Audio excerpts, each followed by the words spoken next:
Okay, so good morning, all dear AFCAT aspirants. And today, in that AFCAT previous year question paper, we are going to solve our numerical ability and reasoning portion.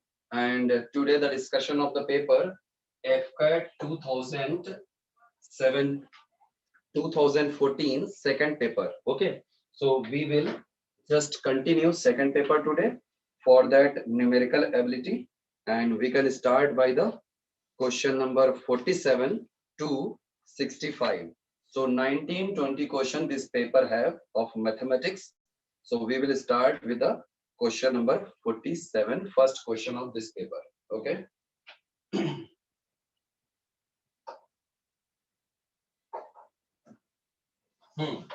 So in this first question,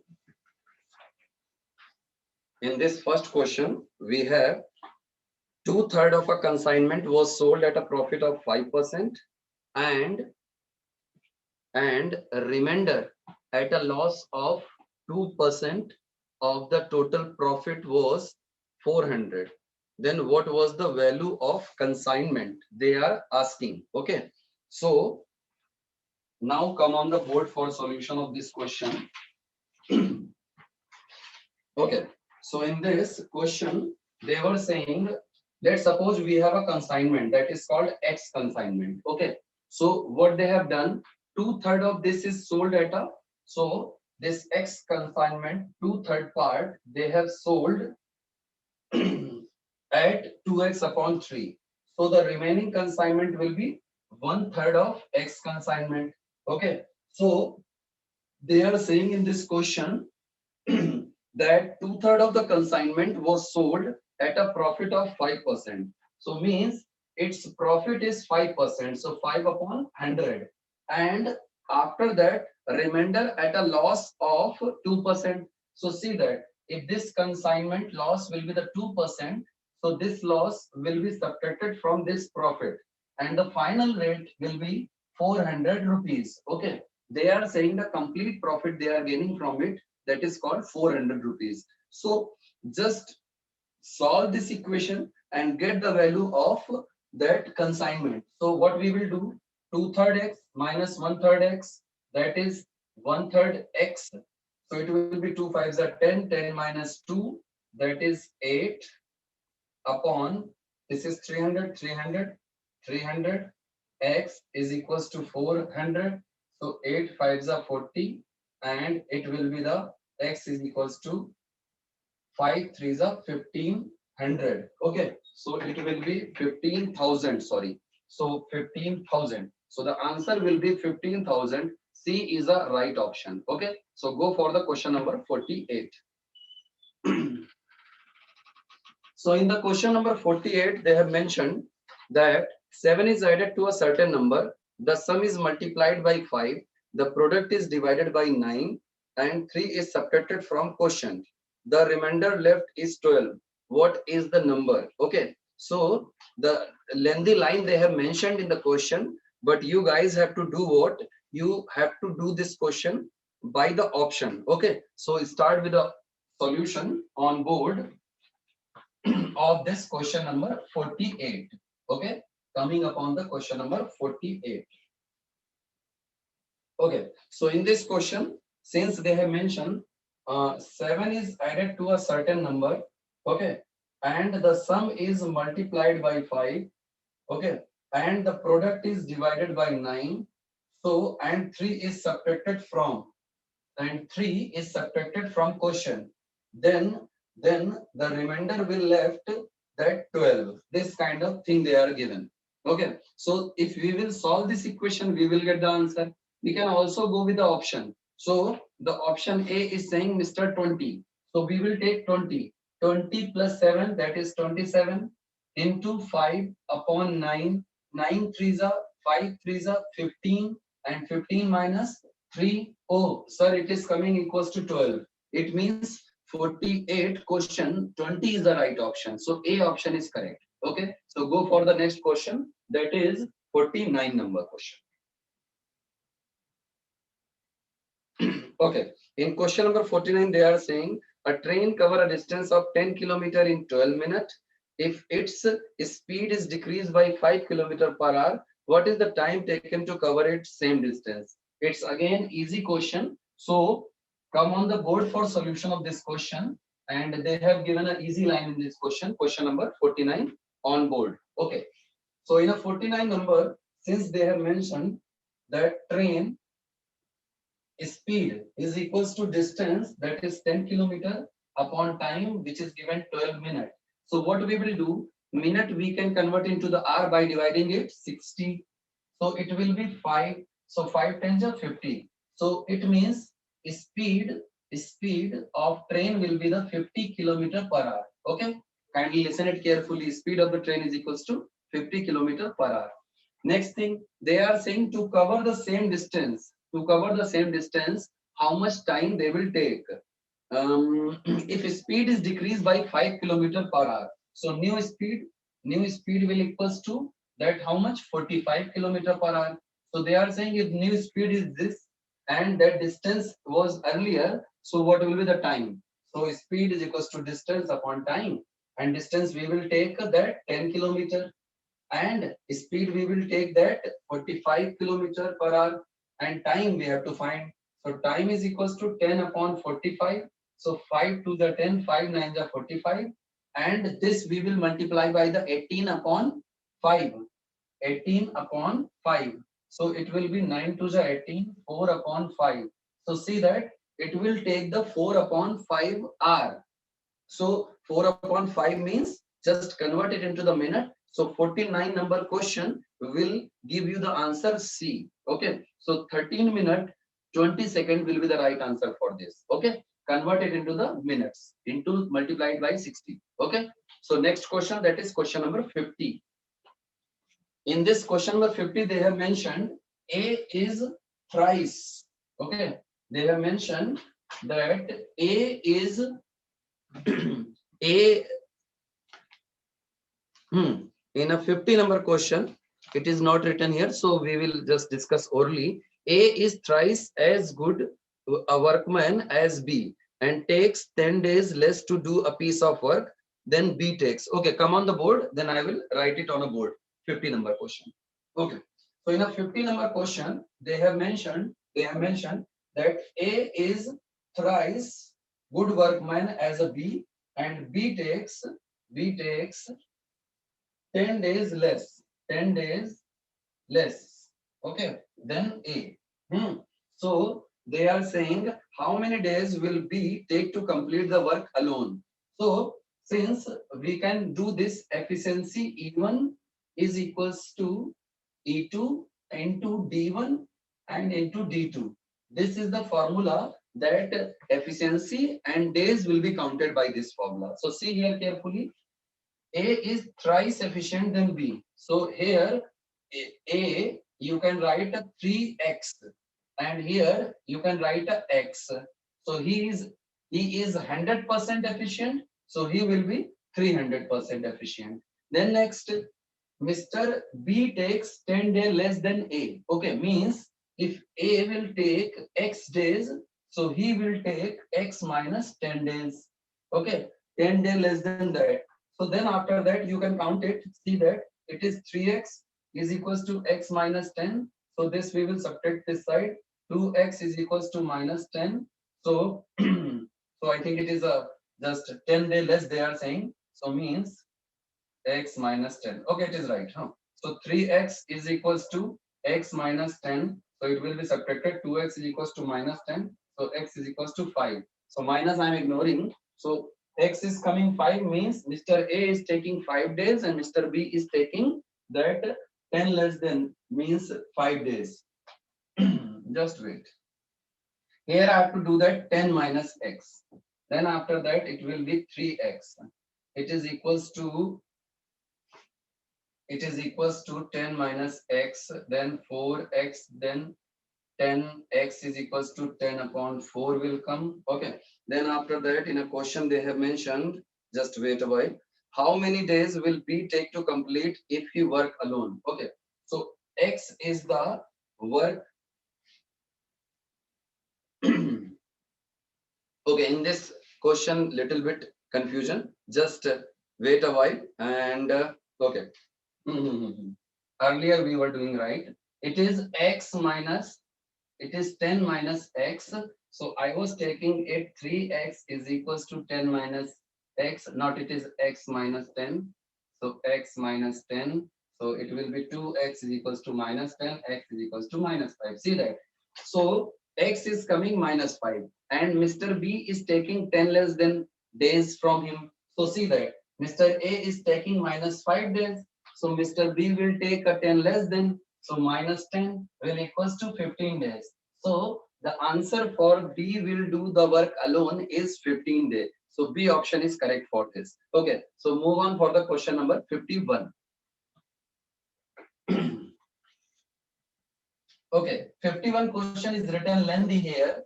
So what we have to see in a 51 question they have mentioned in Arun's opinion his weight is greater than 65 but less than 72 and his brother does not agree with Arun and he think that Arun's weight is greater than 60 but less than 70 kg.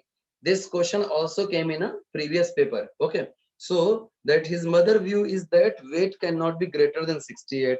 So they were asking if all of them are correct in their estimation. So what is the average of different probable weight of Arun? Okay. So now see this question. Actually, come on the board. 51 number question. Okay. So in this question, what we will do here. So in this question, we will just go the estimation of all other. Okay. One, Arun opinion that his weight is greater than 65 but less than 72. So 72, 65, Arun weight this kind of. Okay. So between the 72 to 65, this is the estimation of Mr. Arun. Then next, number 2%. Number 2, his brother. He does not agree with Arun. And he thinks that Arun's weight is greater than 60, but less than 70. So 70, 60, and this is the weight of Arun. It is the estimation of his brother. Okay. Then mother is saying that is greater than 60, but less than 70 kg. That mother is saying his weight cannot be greater than 68 kg. Means mother is saying he is lesser than 68 kg. His mother is saying means not more than that.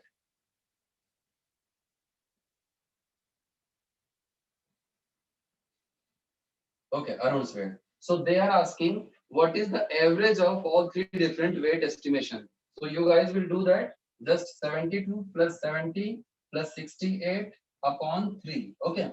If you will do this, so it will be 142 and it will be 150 and 150 60 it will be 210. Yes. And divided by 3 it is 70. Okay. So in a different weight their average estimation is 70 kg. So because in an option they have not mentioned any 70 kg. So just what we will do, we will go in an estimation of least weight, that is D option 68 kg. Okay, so coming upon the question number 52. So 52 number question, they have said in 3 annual examination with the aggregate marks of each was 500. A student secured average marks 45%, 55%, and second year exam respectively secured 60% total marks. It necessary for him to third year marks will be. Okay. So come on the question number 52 on board. Okay. It is a regular question. What you student are doing if you are giving the exam yearly basis. Okay. So first year, second year marks percent when you know. So you are going to calculate for that to gain the 60%, how much we should secure in a third year. So that same line they have mentioned. See that they are saying with a student that on a first year, 52 number question, 2014, second paper. Okay. So what we have to do here that, sir, on a first year, he secured that 45% marks. Second year, he secured 55% marks. Third year, he secured X% marks. and after doing average of all three, he should secure till the last of year. That how much?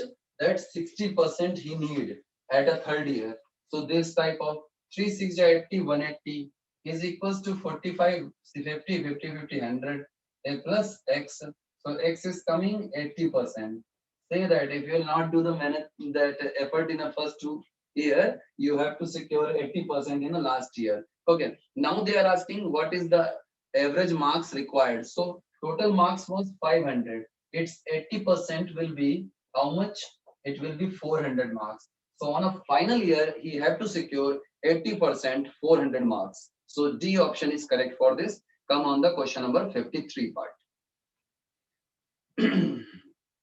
Okay, in a 53, they have given a towel was 50 centimeter broad and 100 centimeter long.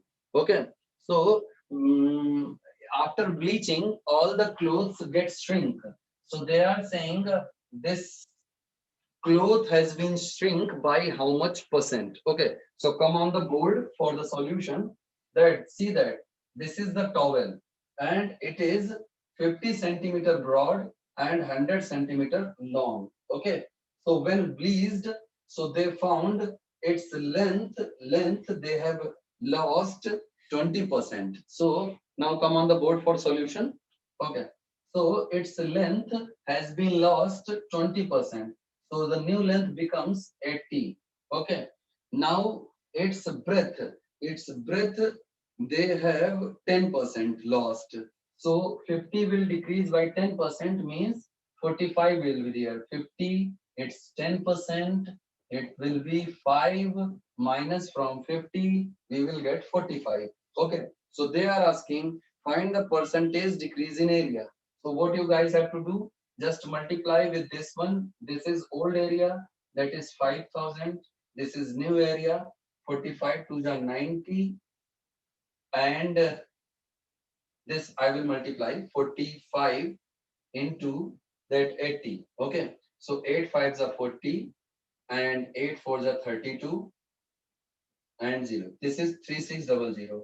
So what loss in the area will occur? That 1400 area has been decreased. See that 1400. So 1400 has been decreased out of 5000 into 100. So cutting,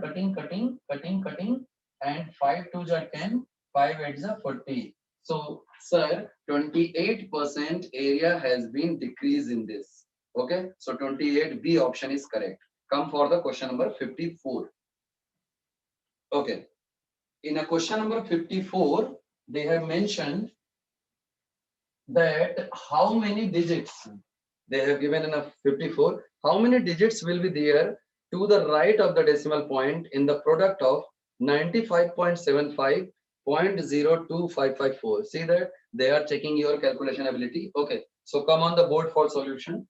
They are saying 95.75 will multiplied by 0.02554. Okay, so if you will multiply, they are saying in an answer how many digit, after how many digit decimal will placed. Okay, so see that 2 place are here, 1 2 3 4 5. So 5 to 7 place are here, but 7 place are here. See that at the last 5 4 20 is here, means 1 0 will come at last. So I can say that 7 place, and it is written here also.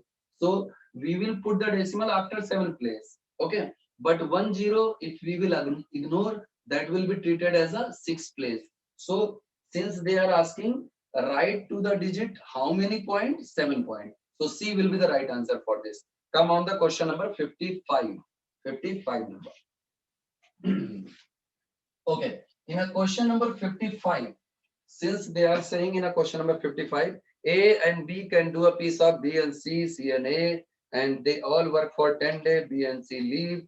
How many more day will take A to finish the work? Okay, so come on the board for the solution of this question. A, B takes 30 days, B and C takes 24 days, C and A takes 20 days.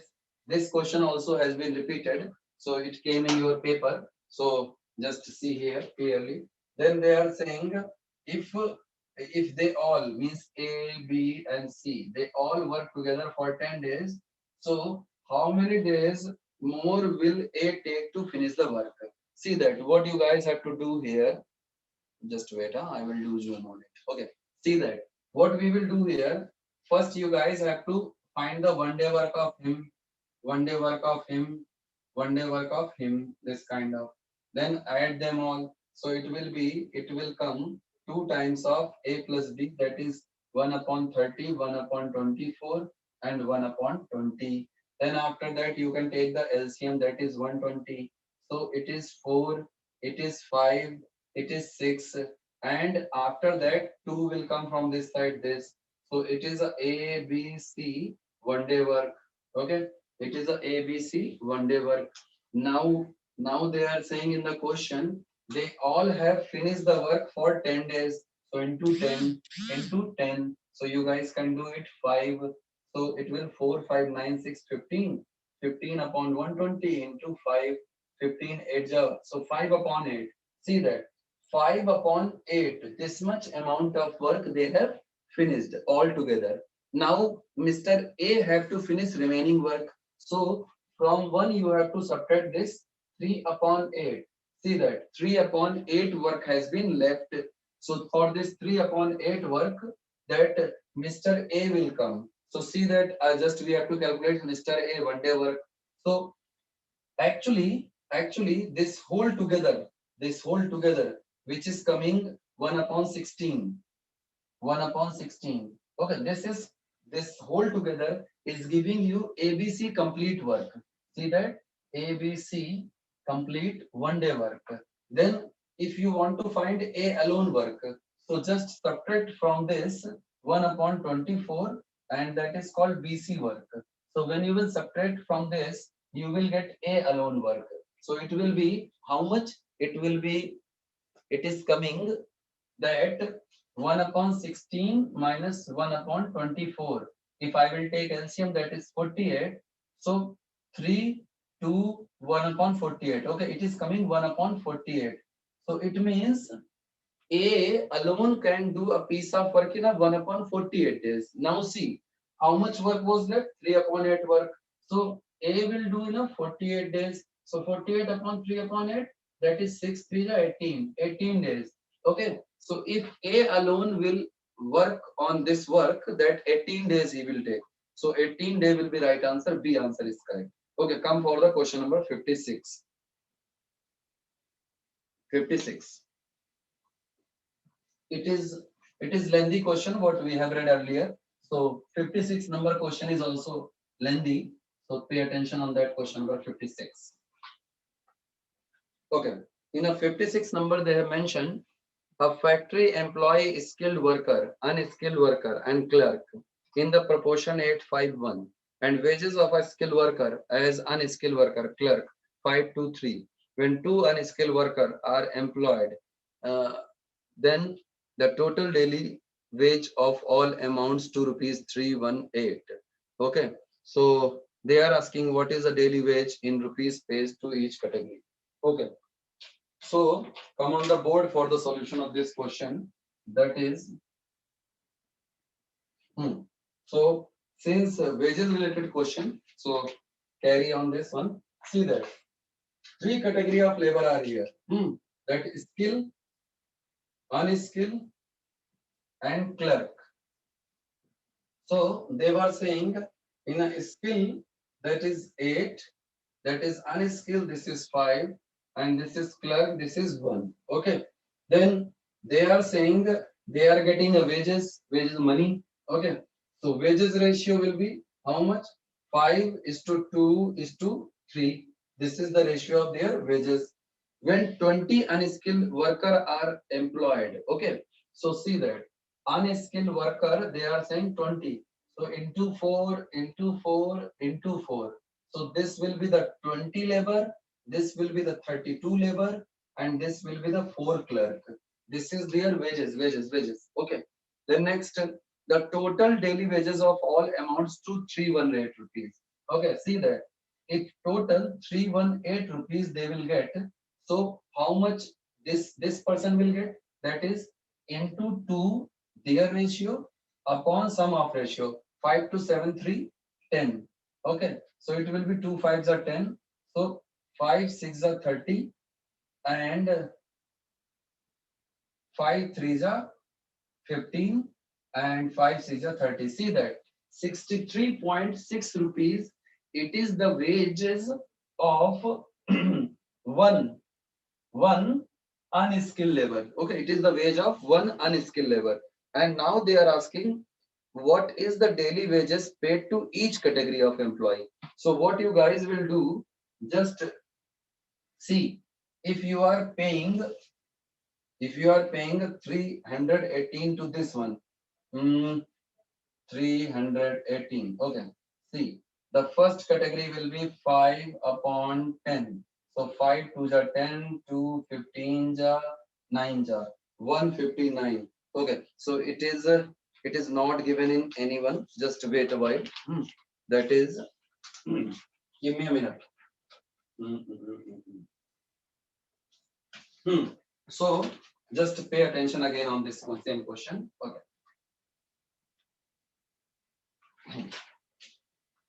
So they have given that is factory, skill, unskilled, and that is clerk. And they are saying the ratio of their working is 8:5:1. Okay. And they have given in the question that 318 is the total wage amount. So their wage amount will be 5 upon 8 5 13 1 14. So if we will do it cutting, 2 7 ja 14, 2 15 ja 39 ja. Okay. Then 7 2 ja 14 and 7 2 ja 14 and 7 7 ja 49. So if I will multiply it with this, 5 4 ja 20, 5 2 ja 10. So it is coming 240 approximate. Okay. So it means that unskilled labor are getting, and because they are the 20 labor, so if I will divide with this one, so according to me 70 rupees will be the right answer. Okay, so just wait a while. The answer of this question will be by my side, that is 56th number question, that yes, D part is correct. That is D part is the right answer. Okay, so just move on for this question. We will come upon that question. Just go with the D part of this one. Okay, come on the question number 57.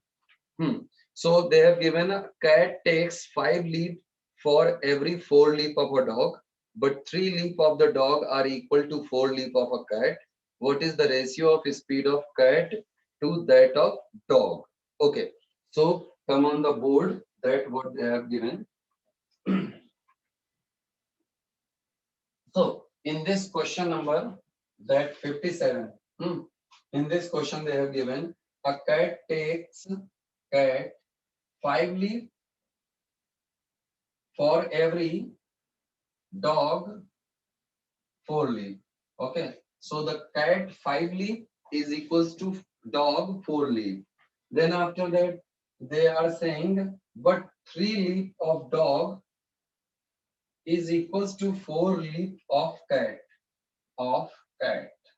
Okay, so they are saying what is the ratio of speed of that cat and dog. So it's easy question. What you guys can do, here are 5 and 4 and here are the 3 and 4. Just multiply this, 3 5s are 15, multiply this 4 4s are 16. So it is the ratio of speed of cat and dog. So 15 is to 16 is the right option. B option is correct. Okay, so move for the question number 58. Ram Shiv. Okay, Ram, Shiv and Ganesh assemble for a contributory party. Okay, means they have attended a contribution party. Okay, then Ram, Shiv, Ganesh assemble a contributed party. Ram bring 3 apple while Shiv bring 5. Since Ganesh did not bring any apple, he given money 8 rupees. So how many rupees should Ram, Shiv respectively get, assuming each of 3 consumes an equal portion of apple? Okay, so come on the board for this question. That Ram Shiv question, that is question number 58. Okay.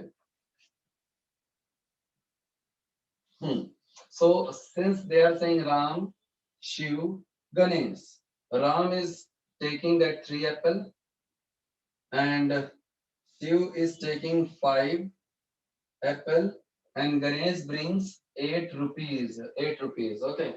And this whole things got equal to each other. Okay. So what we will do that they are asking how many rupees should Ram and Syam respectively get, assuming each consume equal portion of apple? Okay. So in this one, what we should do here, that is see with the option, that is 1, 7.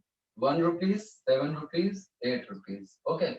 So if you guys will think that let's suppose they both have a 538 apple and he contributed 8 rupees means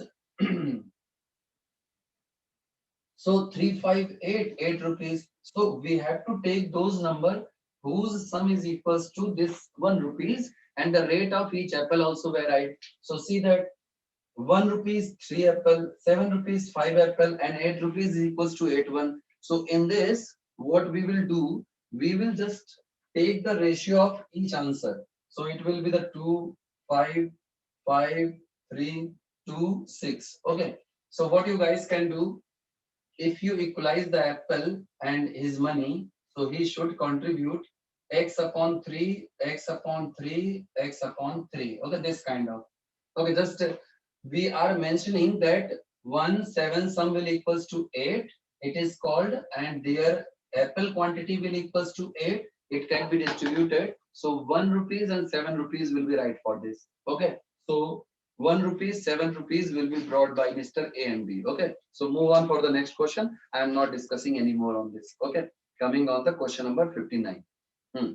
Okay. In a 59 question, they are saying a man deposited a total sum of 88,400 in the name of his two sons aged 19 and 17 years, so that age of 21 both will get equal amount. So money invested at 10% compound interest. What is the share of his two sons? Okay, so come on the board. I will show you the calculation for this and tell you the direct answer for this question. See that because it is relates with the compound interest, so you guys have to pay attention that his total sum was 88,400 rupees. Okay, so what he will do? He will invest on a first child, that is X rupees. He will invest on a second child, that is 88,400 rupees. Okay, this kind of minus X. Okay, this much rupees he will invest on the both child, one thing. Then his first child is of 19-year age and he is investing money till 21. So means his amount is equals to P bracket 1 plus R upon 100 whole to the power T. So his principal at the age of 19 will invested till 21. So for 2 year it will be invested.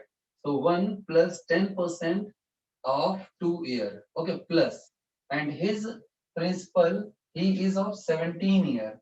So his principal invested for 4 year. So 1 plus 10 upon 100 to the power 4. He is having money for 4 year. Then they are saying at the end of the line that if the money invested at the rate of 10% compound interest per annum, what will be the share of his two sons? Okay, so that they are saying equal means they both are getting equal amount. So do this kind of activity, put the equal between them. Okay, after putting equal sign between them, what we can do? It contains power 2. So I am making here 2. So x is equals to 88400 minus x into it will be that is 10 upon that 10 1 10 11 121 upon 100. So just make this side 100x is equals to 88400 into 121 minus 121x. Just shift it to this side. 221 x is equals to 88400 into 121. So see that it will be 221, that forja it got cancelled, double zero. So x is coming how much? 121 forja, that is 48, 48 400. So that each first child will get 48,400 rupees. That B option is correct. Okay, so B is correct. 59 number question. Now come for the 60 number question. Okay, in a question number 60.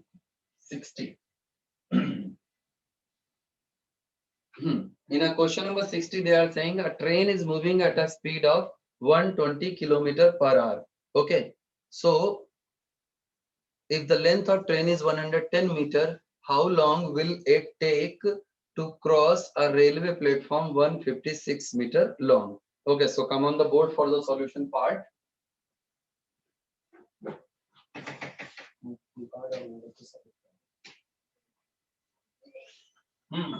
So come on the board for solution of this question. So it is given here train related question. So it came many time in your paper that AFCAT paper 2 question are sure short coming from the train and boat. Okay, so go with this. Here it is a train and moving with a 132 kilometer per hour. So if the length of the train is 110 meter, so how long will it take to cross a railway platform that is 165 kilometer? Okay, the platform length will be 165 kilometer. How it will cross? See that, sir, speed is equals to train length plus platform length upon time. This is the formula. So the speed of train will be 132 kilometer. Train length will be 110 meter. Platform length 160 meter. Time we have to find. It is kilometer per hour. So we have to do it by 5 upon 18 calculation. Then after doing calculation in this question, we will get the time as a how much? That is B option correct. So it is called 7.5 second we will get from this. So in this question, time will come 7.5 second. Now come on the question number 61. Okay, we will go for the question number 61. So in a question number 61, we have given that the sum of number of boys and girls in a school is 150. If the number of boys is X and the number of girls become X% of the total number of students, how many boys are there in a school? Okay, so come on the board. That is 61 number. So they are saying the number of boys, girls total is 150. That is boy plus girl. Okay, so they are saying if the number of boys is X. Okay, if boys are X, then girl will be 150 minus X. But boy and girl. But what they have mentioned in the question, they are saying the girl become X% of total number of students. So 150 are the total number of students. Its X% is this, and it is equals to 150 minus X. So if we are going to calculate it, 0 got cancelled, 10 will come this side, 15x is equals to 1500 and minus 10x. So 10 will come this side, 25x, it is 1500. So 25 6 jar. So x is coming 60. Okay, so means here the quantity of girl is 60. So boys they are asking. So 60 girls, so 90 boys are here. So we have to go through the C option 60. Okay. Next, 62 number question. Okay. Now the 62 number question. A scored 30% marks and failed by 15 marks. B scored 40% marks and obtained 35 mark more than required marks. Okay, now come upon that passing percent they are asking. So come on the passing percentage. That is 62 number. So see that if I will score 30% marks, the total marks was X and I have scored 30%. Okay. Then also I failed by 15 marks. So please add 15 marks in my marks so that I become pass person. Okay. Next, what they have given, that is another Mr. B. He secured 40% marks. So see that X marks 40% and till also after securing this 40% marks, what they have done, 35 marks more than passing marks. So we should subtract it from the 35. Now take the number one side, take the X one side, do the solution. So it will be this we will shift to this side, 10x upon 100, and this we will shift to this side, that is 50. So 0 0 and this is 500. So see that the total marks for this subject will be the 500 marks. But what they are asking? They are asking the passing percentage will be how much. Okay. So see that if I will go through this marks, 50, 500, 30%, it will be how much? See, it is 150 marks and plus 15 marks. So it is 165 marks. They are the passing marks. So how much percent they are? 500 x percent m percent is equals to 165. 165 double zero upon 500. So 0 0 cancel. 5 3s are 15 and 5 3s are 15. So 33%. Yes, you should secure 33% to pass the exam. Okay, 33% will be the right answer. 62 number question has been done. Now come on the question number 63. Banker's question. A banker lent 6,000 rupees at 10%. Okay, question number 63. That's 63. So question number 63, they have given a banker lent 6,000 rupees. Okay, 6,000 rupees that at the rate of 10% and 5,000 rupees at the rate of 12%. Okay, same time, same rate. Okay, so they are saying banker received 2,400 as a total interest from the both loan. So they are asking that find the time which it is lent for. So see that here we will do that. Sir, 6,000 that is principal, rate, time, 100. Sir, principal 5,000, rate 12, time t 100 is equals to 2,400. Sir, 1 2 1 2 1 2. Okay, one more. So 10 10 10 will come this side. 240. So 6 10 is 60t and 5 12 is 60t. So 60 60 120 2 ja. So time is 2 year. Okay. So the money is invested for 2 year. So 2 year will be right answer for this. Now D option is correct. Come on the question number 64. So 64 number question.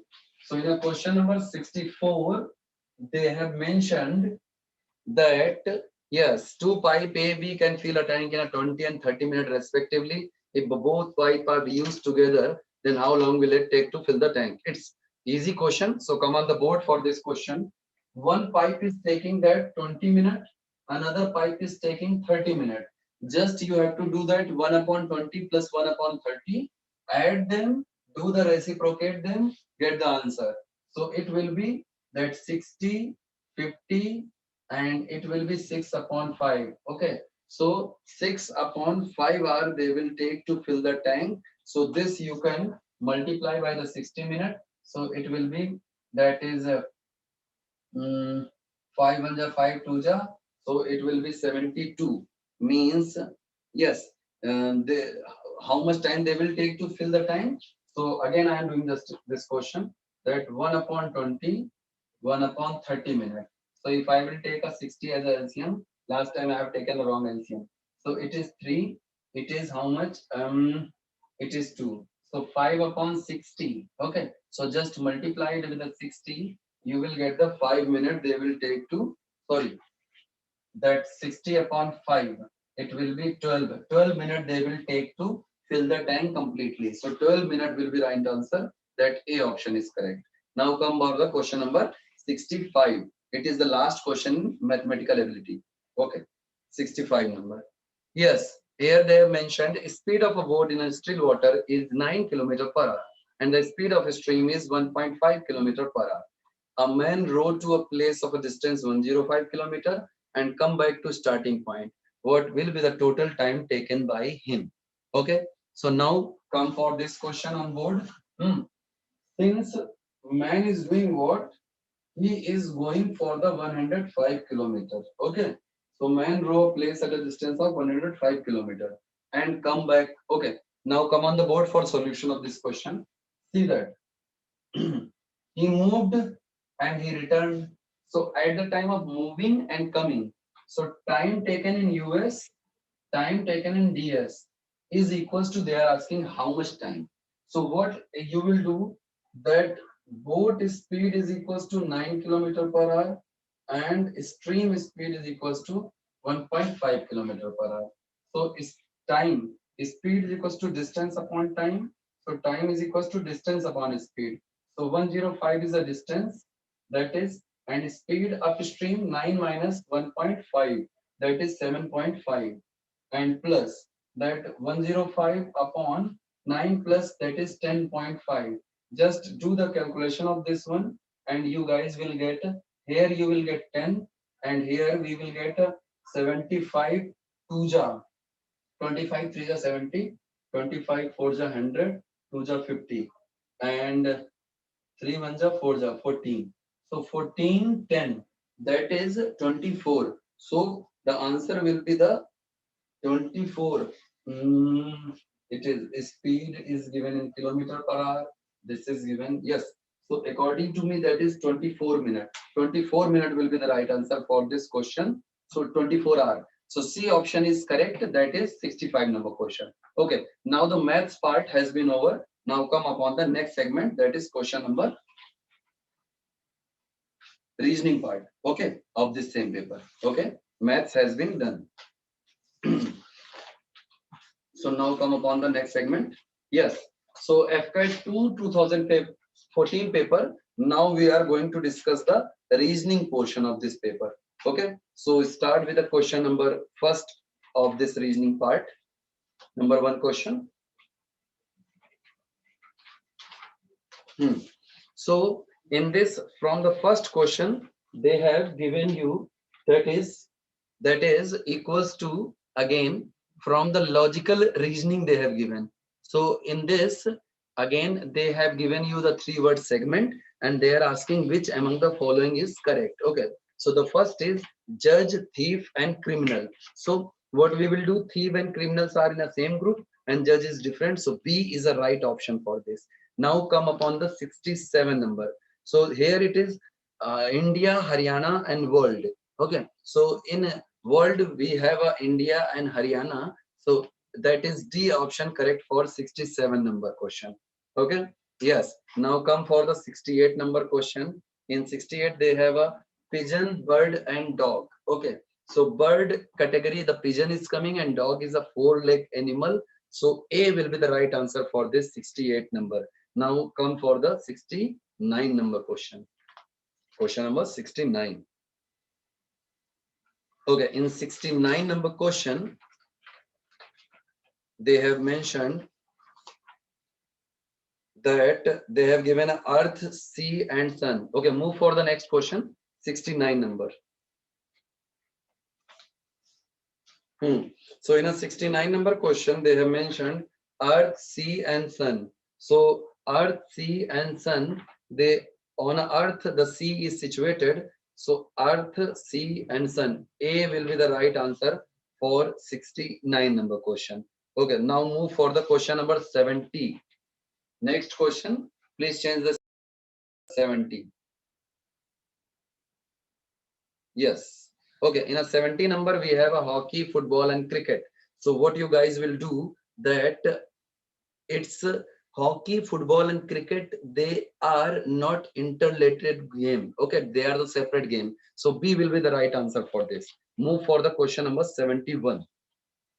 Next question. Okay, in this, they are saying that related with the analogy. So we have to see in a first two what relation they have. In a next two, fourth number is missing. Okay, carbon, diamond. So carbon's allotrope, crystalline allotrope is called that diamond. So corundum, that crystalline allotrope. What you have to see, that you have to go through the science portion. That is ruby. Corundum's allotrope will be ruby. Okay, architect is making building. So sculpture, that he will make what, that you all knew very well. This is a statue. He is making a statue. I have a disease name as a myopia. So teeth disease. Okay, pyorrhea, trachoma, eczema, cataract. Pyorrhea is in a teeth. So pyorrhea is the right answer. Okay. Come for the 74 number. Conference is moving with the chairman. Okay. So newspaper is running by which? So in a 74 number, you can go with the editor. That newspaper is going with the editor. Okay. Coming upon the next 75 number. Safe we are using to secure our article. So in that protect, they are asking for the protect. What will be correct? So in a protect, you can go with the D option, that is called conserve. So now go for the 76 number question. Okay. Here they have given a 4-word pattern and they are asking which one will be the odd one out. Okay. So the first question is potassium, silicon, zirconium, and gallium. Okay. See that gallium you have read in your 10th class. It is liquid at room temperature. So in a 76 number, we have to guess about the gallium. But just wait. We have read the metal and non-metal metalloid. So see silicon, zirconium, and gallium. They are coming in under one, and potassium is a metal and they are the metal and non-metal mixture. Okay, that metalloids. Okay, so A will be the right answer. 76 A. Now 77 number, T Syncona rubber chalk. Okay, so that 77 number, it's very easy. Chalk is the calcium product and all other are getting from the tree. Okay, so leave the first three. Chalk is the right answer. Now go for the 78 number. Hangar, platform, dock, park. Okay. So these all are the place to park anything. Okay. So the D is a park. Park is a park where we are going to play, not parking anything. Okay. Go for the 79 number. Deck, quay, stern, bow. Okay. In a 79 number, if you will pay attention, the deck, stern, bow, they all are the place where we are holding something.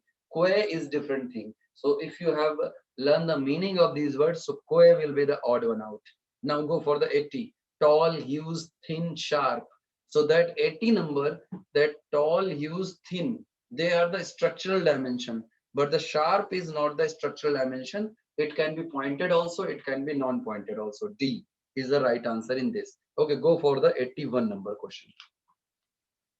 Okay, again in a 81 number, they are saying it is now they have done the question and they made a confusion to the guys who are attending this question first time. Okay, see that which of the following is always with bargain. Okay, so it is related with the economics, that monetary terms. So what you guys have to do that just guess. When you will do the bargain, you will just pay him money or give anything and he will give in dispersal of that any other thing. So exchange will be there. So bargain relates with exchange, A option. Now that drama must have, which one of the following drama must have? Okay, so you guys don't say about that actress. You have to go with the B option, that is story. Without story, any drama cannot be portrayed. Okay, so story will be the right answer for this. Now go for the 83 number. A boy is sitting at the back of the seat of the car. When the driver suddenly start moving the car in forward direction, the boy experience a backward force. Okay, so what will happen here? So this is again, that is motion's law of Newton. So what we will do, see, always he have feel a backward force. So they have given always, never, often, sometime. Always will be the right answer. Now go for the 84 number. Which one of the following is found in wonder? Wonder. Okay. See that what they are again asking about your intelligence test. So that wonder synonym word is called astonishment. Okay. If you got surprised, that is called astonishment. So C will be the right answer for this. Now go for the 85 number. Disclosure always involves what? 85 number. So you guys can say, sir, disclosure means any person who have a secret that we will disclose. So secrets, D option is correct. 85 number has been done. Now go for the 86 number question. Okay, in a 86 number, they have made a diagram and their pattern, it is called a series pattern question. Okay, so note, I will just discuss liberally, just see the 86 number. Okay, see the pattern of this circular round. So if you will pay attention on them, you will get the D will be the right answer. Okay, so 86 have a D right answer. Now go for the 87 number, that B will be the right answer if you will say the circle and line pattern. Okay, go with the 88 number. 88 number, if you will pay attention on a lining pattern, uh, especially AFCAT aspirant, you have to download this paper. Then after that, you will make, you will comfortable in this. I am giving you the direct answer. So 88 A option is correct. Now on 89, we can go with the A. Okay, A will be the right answer. If you will go through the pattern of arrow, so that arrow, leftward arrow is moving, and it will go downward direction in A option. Okay, now go for the 90 number question. In a 90 number question, we have a that same analogy is there. So see that first two diagram have a three dot, and then dot has been separated. So go for the next two. The two dot will be separated, arrow will be turned. So in a 90 number, according to me, that C is the right option for it. Okay, go for the 91 number. In a 91 number, if you will pay attention, see that in a 91 number, left side, that double line, it comes on a right corner and same directional. So in a figure number 3, that dot come on the right side with the same direction. Only one figure is correct in this, that is B figure. So B will be right for this answer. Okay, now come upon the question number 92. If you guys will see, 92 number have a circle, and then after that cross cut circle. So circle and cross cut circle, so means that rhombus, cross cut rhombus. So we have a cross cut rhombus as a that option number, we can see here 92A. Okay, A have that much cut. Okay, not A, multiple cut. D have that multiple cut. D is the right answer. Okay, go for the 93 number. See that outside 4 square, inside triangle, square triangle. Now next triangle square means out diagram will come inward. So in a 93 number, if you will pay attention, that D is a right option. That not D, that C will be the right answer. Okay, that triangle and inside of that square. Okay, C will be the right answer. Go for the next question, 94 number. So in a 94 number, this we have discussed in earlier paper also. See that it is a sun-like structure. So you guys can go with the B option. So it is not like an other. So they are asking odd one out from this. So B option is correct in this. Now go for the 95 number. In a 95 number, we have a option A. It is a complete circle divided into 4 parts. So A will be the odd one out. In a 96 number, if you will pay attention, that is B part, because if you will see that both arrow are going in a one direction and diagonally circle is present. Okay, and in all other figure, if you will go, that pattern is not okay. In this, repetitive diagram are also made, so the diagrams are wrong printed here. So B will be the right answer in this, in actual question paper. Okay, go with the 97 number. So in a 97 number, if you will pay attention on the 97, see that all are the complete figure apart from A. A is a half figure. So 97A will be the right answer. Okay. Now go for the next 98 number. Okay. So 98 number, it is a figure completion. You guys can complete it easily. So 98B is a complete figure, and 98, see that left side light shaded area. So that will come also on a question mark place. So 99B will be right answer, and 100 is the last question for this paper. So that will be that 100 number, D option. If you will make that figure completed. Okay. So now paper has been over. This AFCAT 2014 second paper. Okay, so now you guys can go for the next paper, and we will continue like this same that previous year question solving session. Okay, so thank you for all of your cooperation, and dear AFCAT aspirant, the day after tomorrow and tomorrow, that what your paper is there, all the best for your future examination, and do well and try to gain number more than 200. Okay, all the best. Thank you to all of you. Okay, thank you to all of you, and all the best. This is Rohit Srivastav.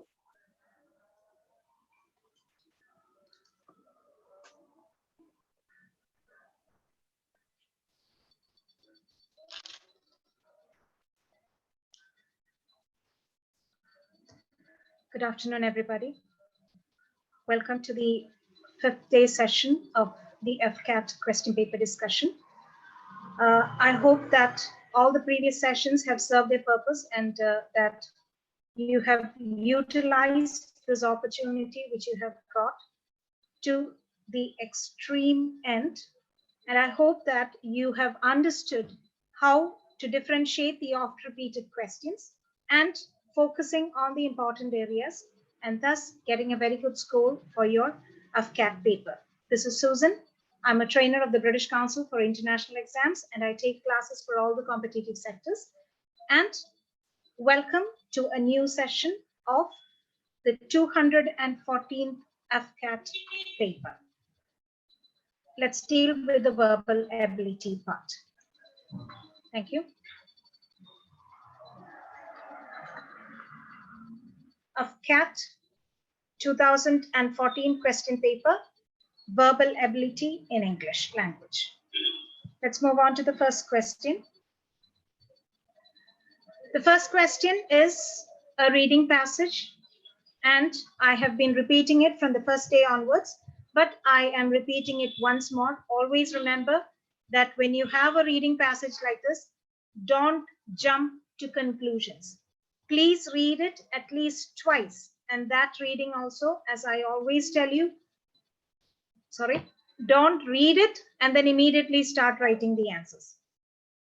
Because as every technology demands, there is something called the booting time, or there is something called the waiting time.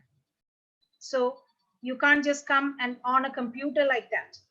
Okay, you have to give it a breathing space. Similarly, a human brain also requires a breathing space in the form of a small split of a second. Now you were doing a different subject and from that you have come to a different paper. So obviously we have to give that breathing space. You might be doing one set of questions and then all of a sudden you start doing the reading time comprehension.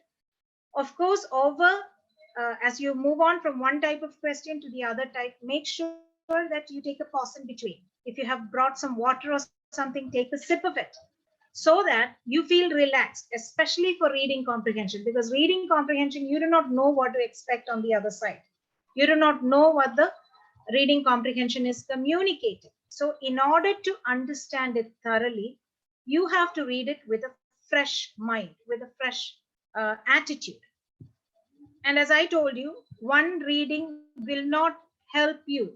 So please don't overestimate. I will never use the word underestimate, but overestimating or overconfidence is equally dangerous as lack of confidence. Okay, so if you overestimate your talent of reading, then definitely your performance level will be affected if you go for one single reading. So my personal advice is read the passage. Okay, read the passage, and I'm very sure that only 50% of the gist of it will be understood. So read the passage and read the questions continuously without a break. Then for a second reading, read the questions first and then come back to the passage. And then only will you comprehend it. Okay, as I told you, when you join the live classes, definitely all these tips will be given.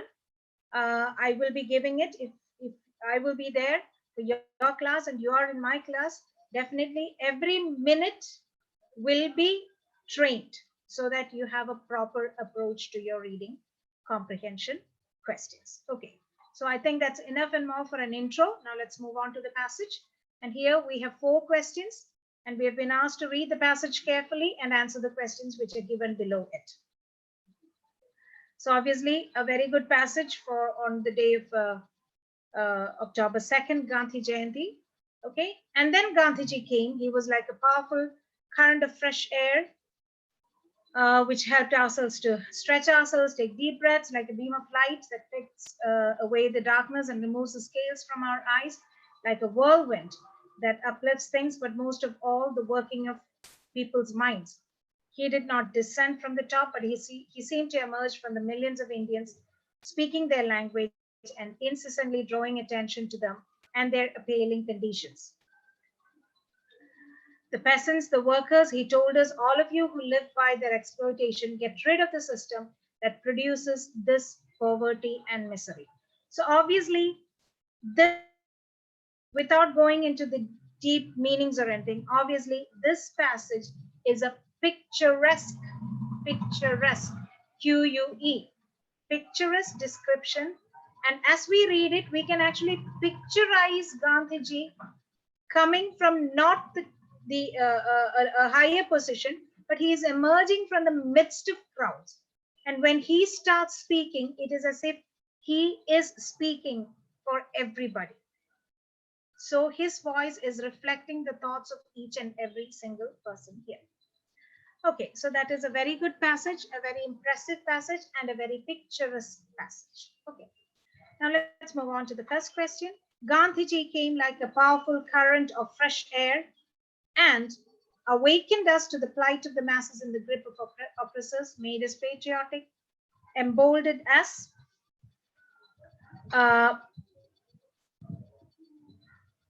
to attack and destroy the oppressors, and praised our culture. So Gandhiji came to us like a powerful current of fresh air, and he was pointing out, he was as if he was showing a mirror to the society. So he was representing a section of the society so that the people could actually understand what the reality is. So it was as if he was showing a mirror so that the people could understand where they stand and who the real oppressors are and who is really misleading them. So that was a awakening process. That was a renewal process. That was a reformation. And that reformation is awakening the consciousness of the masses of people. Okay? And those who are responsible for them, they have a sudden awareness, or until then it's as if a veil is lifted from their eyes, and all of a sudden they realize that these masses are not being helped by the so-called oppressors, but they are really being tortured by the so-called oppressors. So until then, whoever is there in reference to in the passage does not know the true picture of what is happening among the people of the real society or the hardcore society. But here, when Gandhiji comes and tells us that, look, until this moment, you have been misled by these oppressors. In reality, these oppressors are actually doing harm and not any good. So that was a light coming in front of their eyes, and that woke them up, brought them to their senses, and they realized that the oppressors are actually harming them and not helping them. So obviously, A is the first good option. Moving on to the second question, please. Thank you. The rise of Gandhiji shocked people, made India powerful, made the condemnation of the exploiter final, made women feel secure. Actually, it is a combination of all of this together. But since the question is asking us to focus on the most important aspect, there is a shock. Obviously, there is a shock, but that shock was not due to the rise of Gandhiji, but the shock when they realized how much they were being exploited by the oppressors. So that was the shock there. So A is not the complete answer. And made the condemnation of the exploiter final. Actually, it doesn't happen. It happens only when India becomes free. The condemnation of the exploiter happens only when they are chased out of our motherland. So that it's not at this occasion that happens. And obviously, women's security is one of the major aspects which Gandhiji managed to promote, but that is not the only one, or that is not the one which is referred to in this particular passage. So obviously, B becomes the answer. The rise of actually made India powerful. When Gandhiji rose, he held a hand and brought the people of India also along with him. He pulled them up. So they were asleep to all the evils which were being done to them all these years, and all of a sudden they were roused from their sleep, and they were brought to a fresh realization that the oppressor is not among themselves, but the oppressor is from the outside. Okay, so that is what makes B the correct answer. Now moving on to question number 3. Gandhiji fought the rich, the oppressor, the apathetic masses, and the unjust system. So Gandhiji is fighting against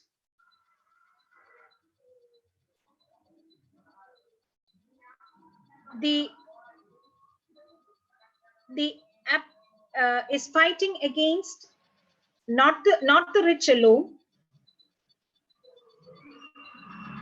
not the oppressor. Obviously, his fight indirectly was against the oppressor, but before he could reach the oppressor, he needed people with him.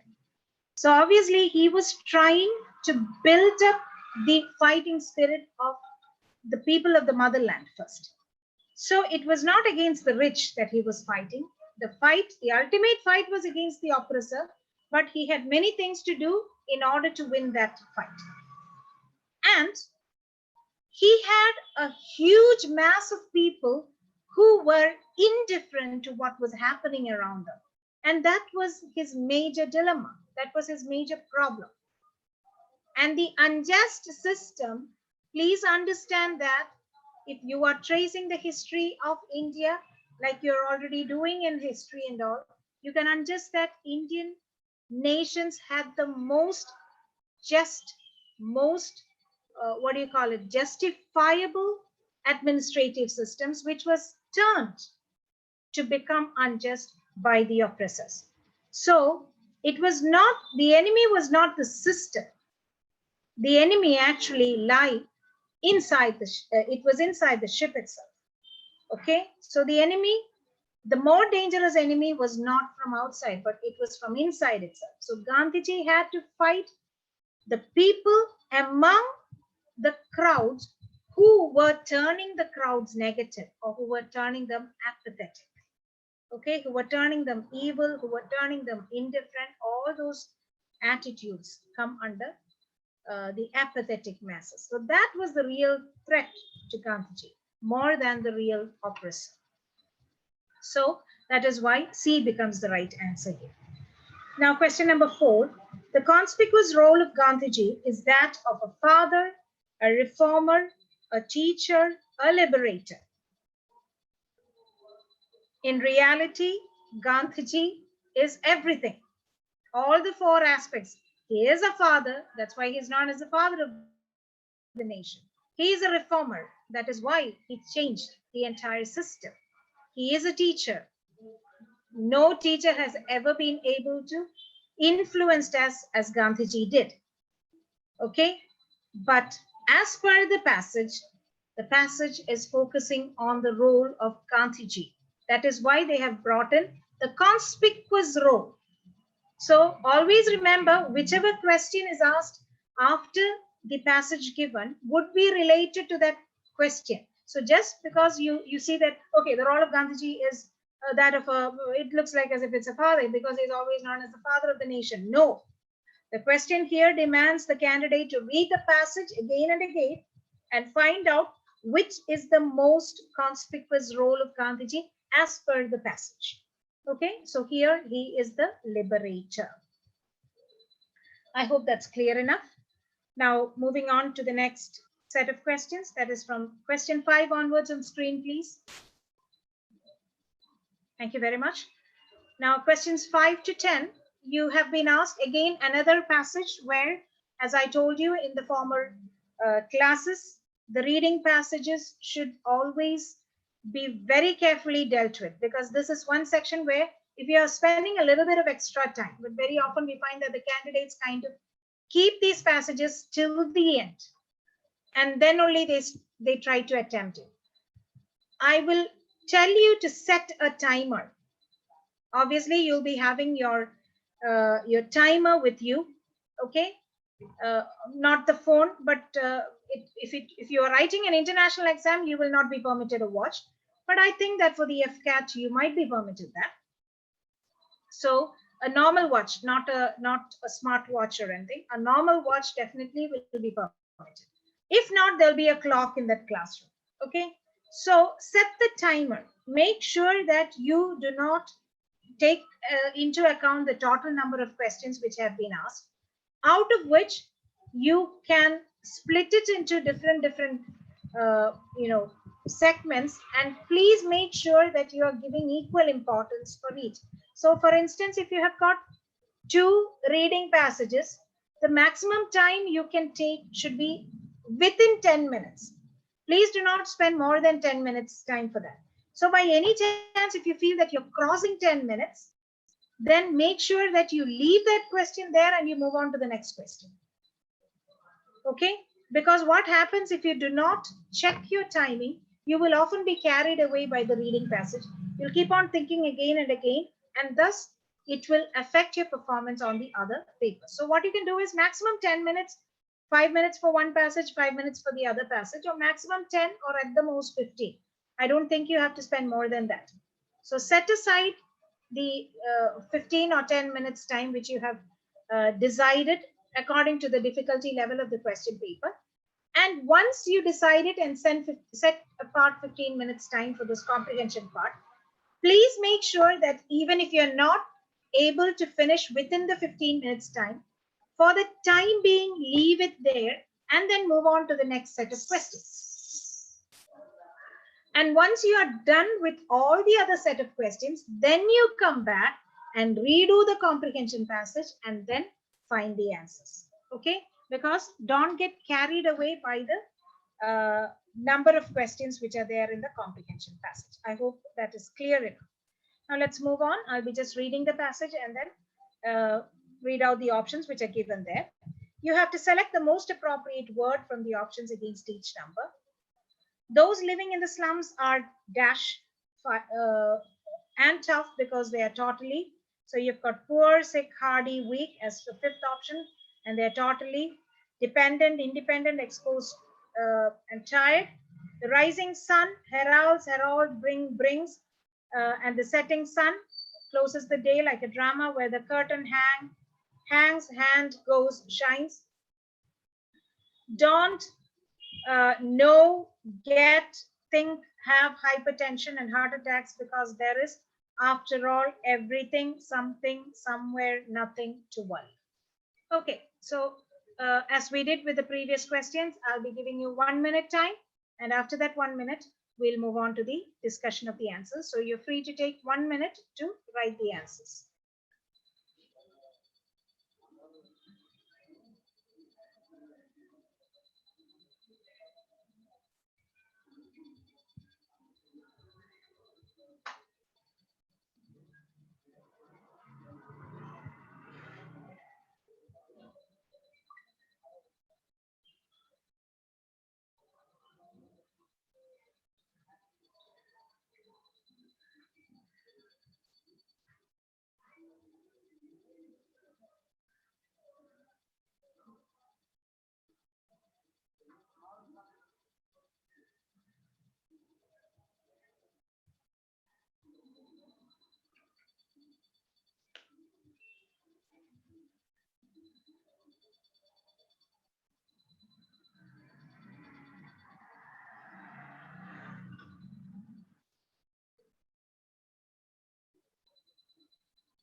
Okay, so that is more than enough time. Now moving on to the questions. Those who are living in the slums are poor, sick, hardy, and weak. The best option here is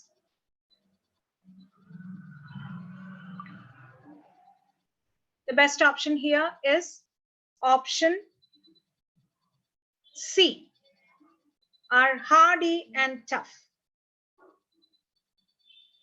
hardy and tough, and they are totally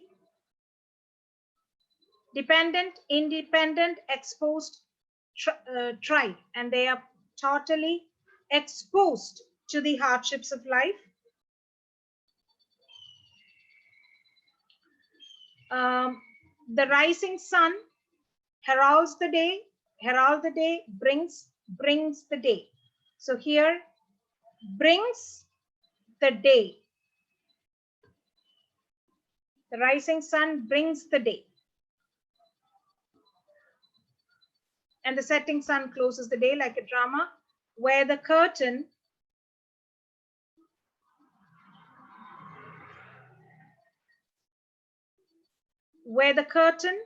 hangs, hand goes shine, where the curtain goes up in the morning, that is option C, and comes down in the evening. Don't, no, don't get, don't think, don't have. So as the context demands, don't have hypertension and heart attacks, because after all, everything, something, somewhere, nothing. After all, nothing to worry. Okay? Or negation. After all, there is nothing to worry. So I hope it's clear enough. So 5C, 6C, 7D, 8C, and 9D and 10D are the answers. Okay, I hope that section is clear enough. Now let's move on to the next session, that is question number 11 onwards. Can we have question number 11 onwards on screen, please?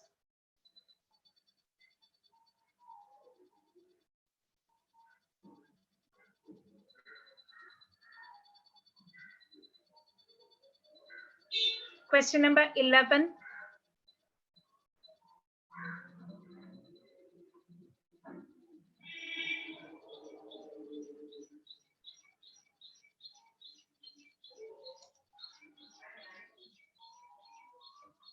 Thank you.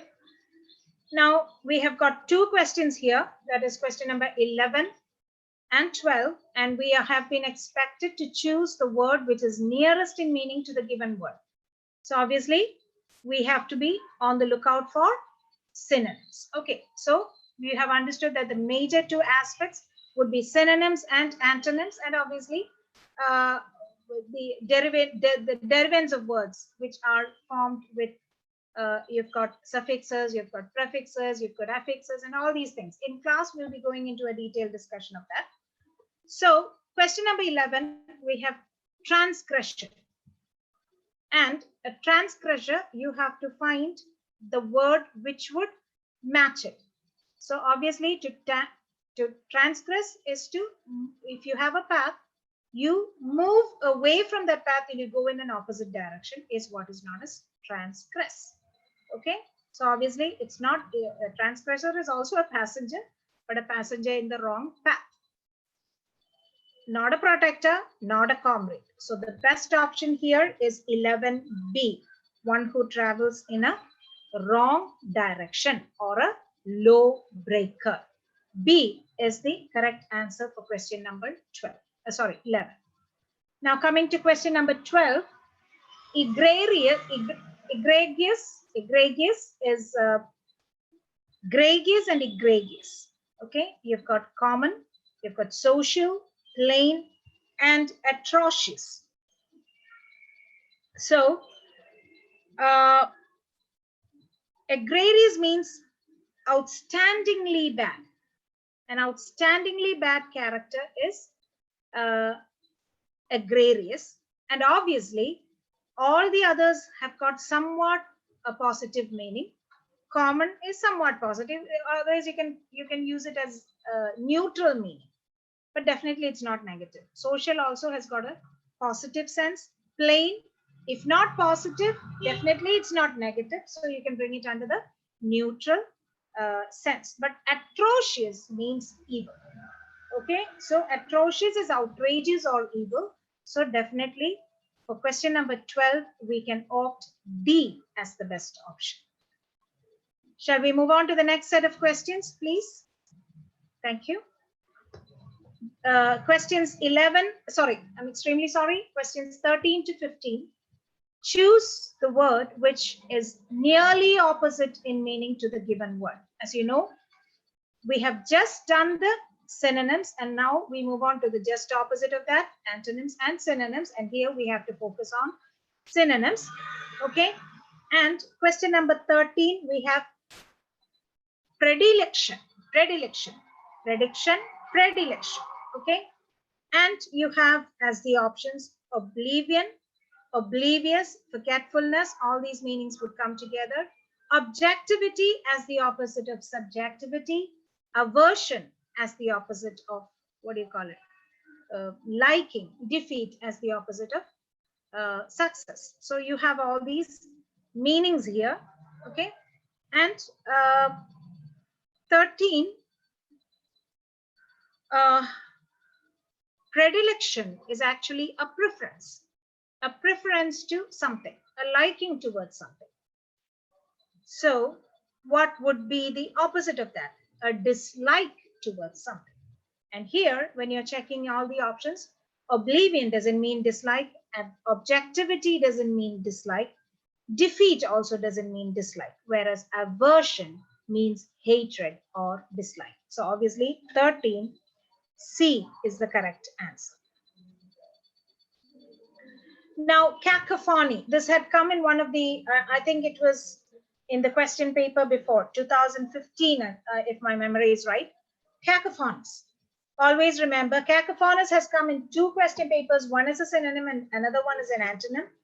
So, but the choices were rather different. So always remember, that is one tricky thing about the verbal ability paper. You have many synonyms and you have many antonyms. So the same question could come in a repeated manner with different options. So that is one thing which you have to be extremely careful.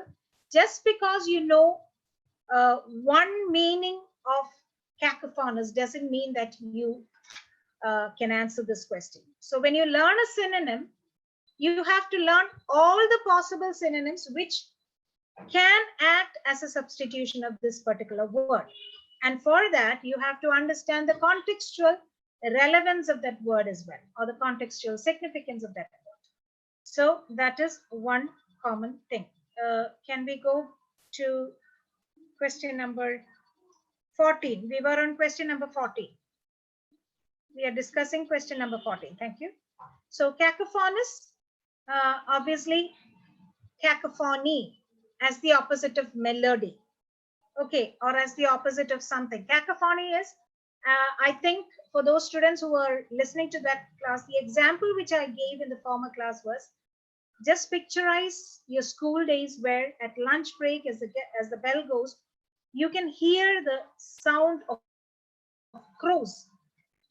And they don't have a watch, but they have a very good time sense. And they start croaking in their typical voice, in different notes, in different tunes, in different pitches. And the whole place becomes a very noisy, unmelodious sound. Whereas I think I gave examples for the nightingale singing, and there are melodious birds also, or the morning cries of birds.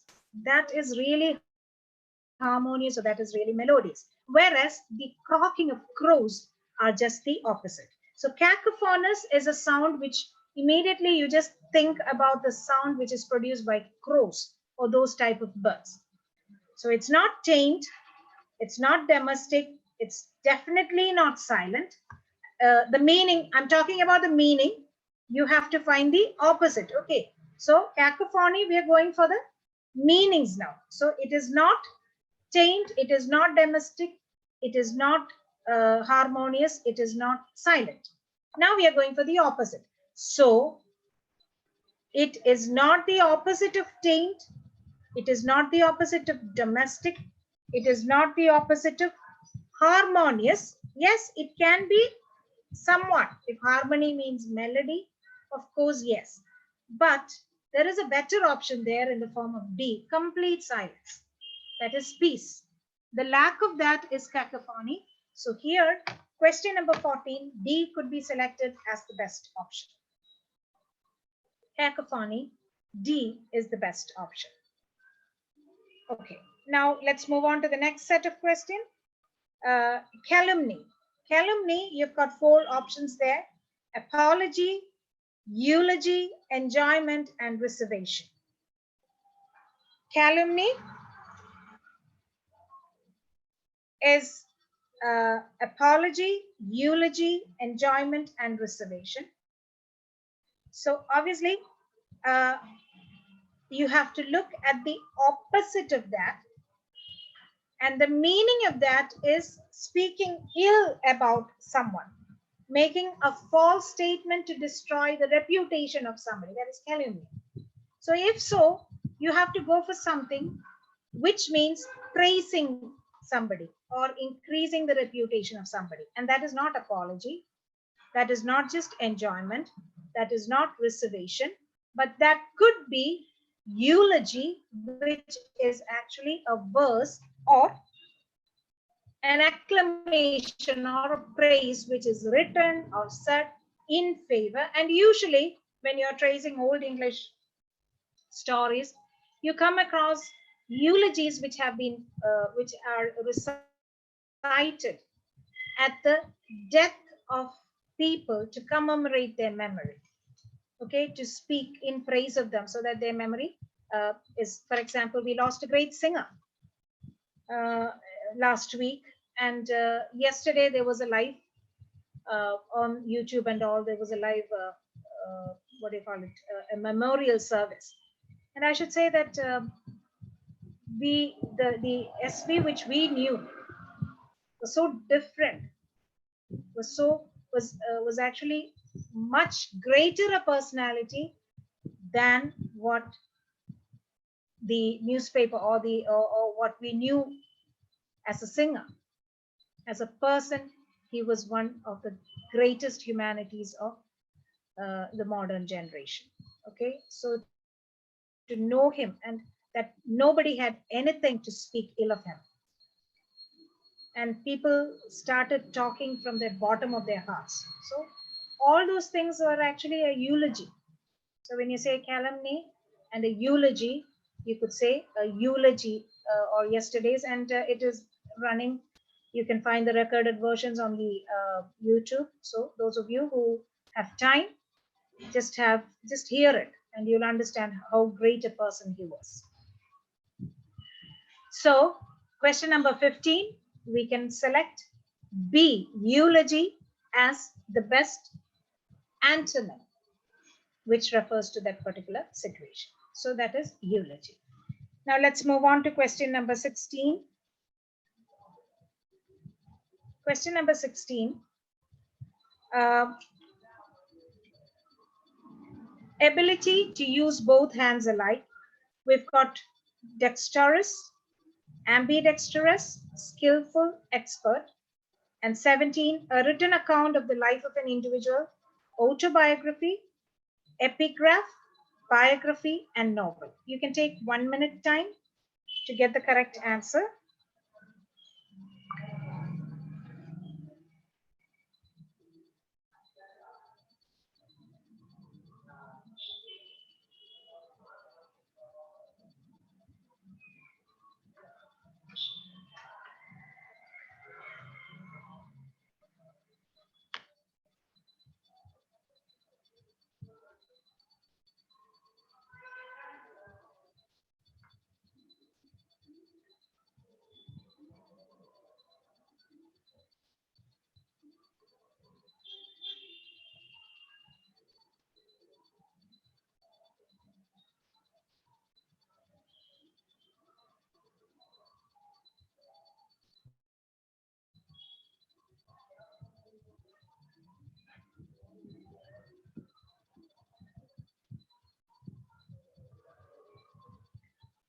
Okay, so I think that's more than enough time. So question number 16, the ability to use both hands alike. Dexterous, of course, is there, but ambidextrous. Dexterous refers to when you use just one hand. But here the context is referring to the ability to use both hands alike. So the best option here is ambidextrous. So that is 16. B is the correct option. Now 17, it's a very simple question. And if you are lucky to get this question, I should say that it's a lottery. A written account of the life of an individual by himself or herself is is an autobiography. A written account of the life of an individual by himself is an autobiography, whereas a written account of the life of an individual, okay, by somebody else is a biography. So here, biography is the right answer. So please don't mistake the two. Autobiography is when you write your own story. Biography is when somebody else writes about you. Okay, so I believe that is clear enough. Now, shall we have the next set of questions on screen, please? Thank you. Question 18. The identification of a disease by its symptoms. The identification of a disease by its symptoms. Prescription obviously is okay, I'm not giving the answers now. I just want you to trace the answers first on your own. So the options given are prescription, prognosis, diagnosis, and biopsy. Then 19 is the prolonged inability to sleep. There you've got amnesia, utopia, nausea, and insomnia. Okay, you can take 1 minute and try to trace the answers on your own.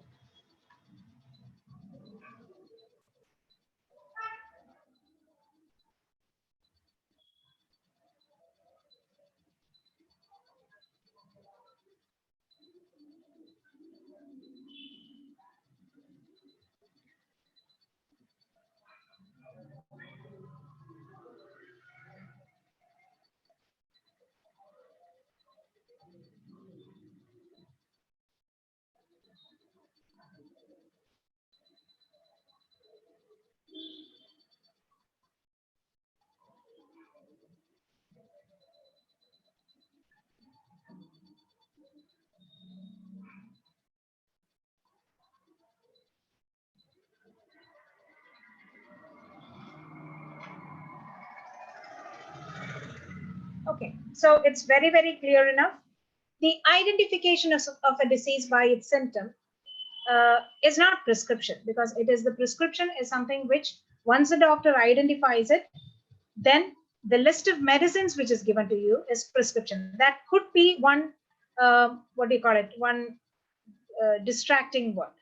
Okay, and biopsy is only when once the disease is identified, to know whether it has some other consequences. For example, whether it is cancerous or something, you take a biopsy. So the identification of a disease by its symptoms is nothing but diagnosis. Okay. Then the prolonged inability. So it's not just an inability to sleep. For example, if you're not, can I have the question number 19, please, once again? We are still on that. Question number 19, please. Question number 19, can we go back?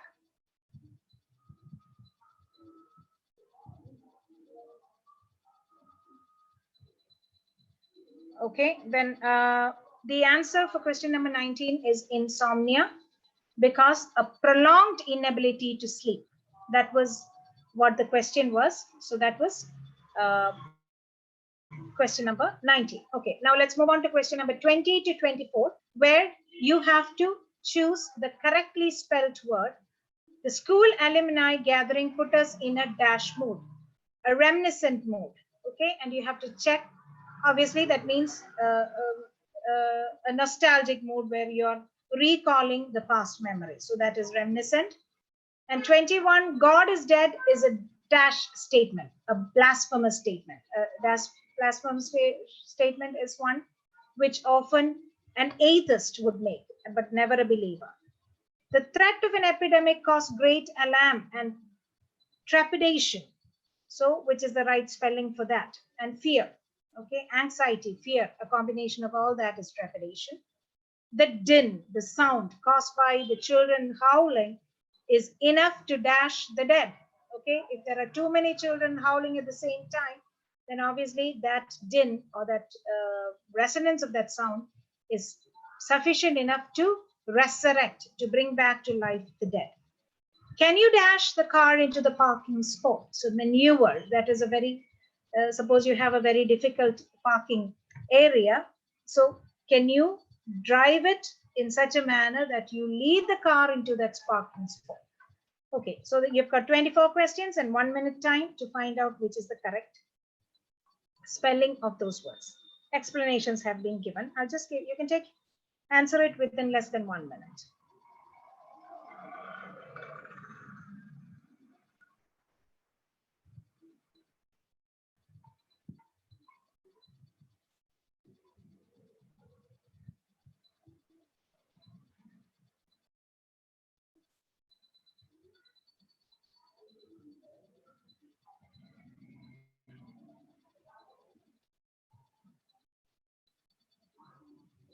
I think that's enough and more time. The school alumni put us in a reminiscent mood. So obviously, question number 20.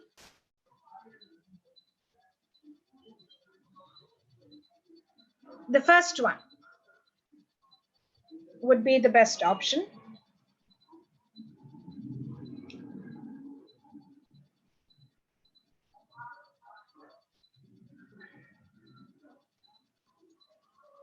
Sorry, I'm sorry, there's a small number difference with the key. So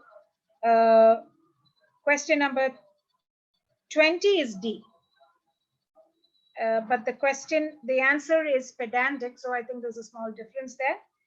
21 is C, or 20, that is reminiscent. C is the right option. Okay, so the question number had got a small change here. Yeah, that's fine. Then blasphemy, C is the correct. Blasphemous is a blasphemous statement. Okay, so C is the right one. Then the threat of an epidemic caused great alarm and trepidation. That is 23. I'm sorry, there's a small problem with the net.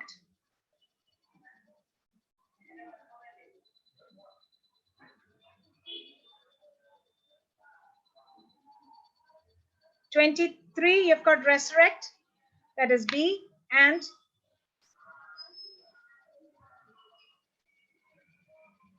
24, it is C, maneuver. 24 is C. So there was a small difference with the question numbers. Okay, so maneuver is C, that is question number 24, but there's a small change. I think that was supposed to be question number 5, question 25. So one question has got misplaced a little bit.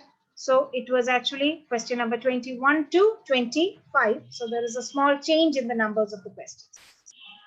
Okay, so these are the 25 questions which we have as per AFCAT 1 2014 question paper. Okay, do we have any other questions left?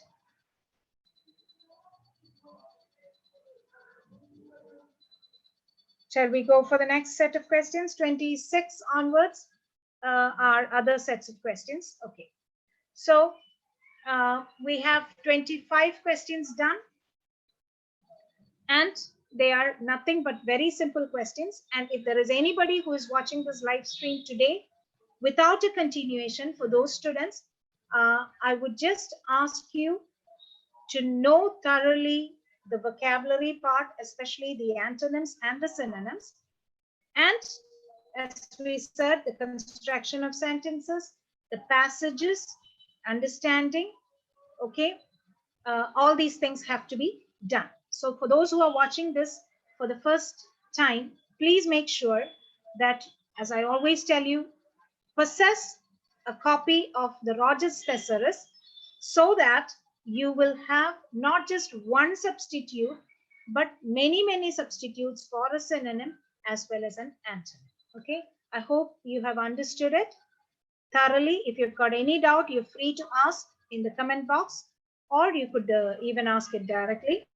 So I hope that you have understood, and wish you good luck for your exams, and see you later in class. Okay, and this is Susan signing off. Have a nice day.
Hi, good morning, everyone. Hope you all are doing great. So let us start with AFCAT 1 2014 question paper discussion for the general awareness section. So without wasting any time, let us move forward to the first question. The first question that appeared in the AFCAT 1 2014 paper, the general awareness section, is who was the Governor General of India during the Sepoy Mutiny? All right. So the 26th question, who was the Governor General of India during the Sepoy Mutiny? The correct answer to this question is C, Lord Canning. Right. So we all know that the Sepoy Mutiny that they are referring to is actually the famous revolt of 1857. Right. So during the revolt of 1857, the Governor General of India was C, Lord Canning. All right. C, Lord Canning. Lord Dalhousie was somewhere in the 1850s, during the 1856, and after he went off, Lord Canning came next, and that is when the mutiny happened. Lord Hardinge was someone somewhere way back in the 1911, all right, 1911, 15, something like that. And Lord Lytton was even earlier in the year, much later in the year 1878, all right. So moving forward to the next question. The 27th question, which of the following statements is incorrect? Which of the following statements is incorrect? The options given to us are A, Goa attained full statehood in the year 1987. Goa attained full statehood in the year 1987. B, Diu is an island in the Gulf of Khambat. Diu is an island in the Gulf of Khambat.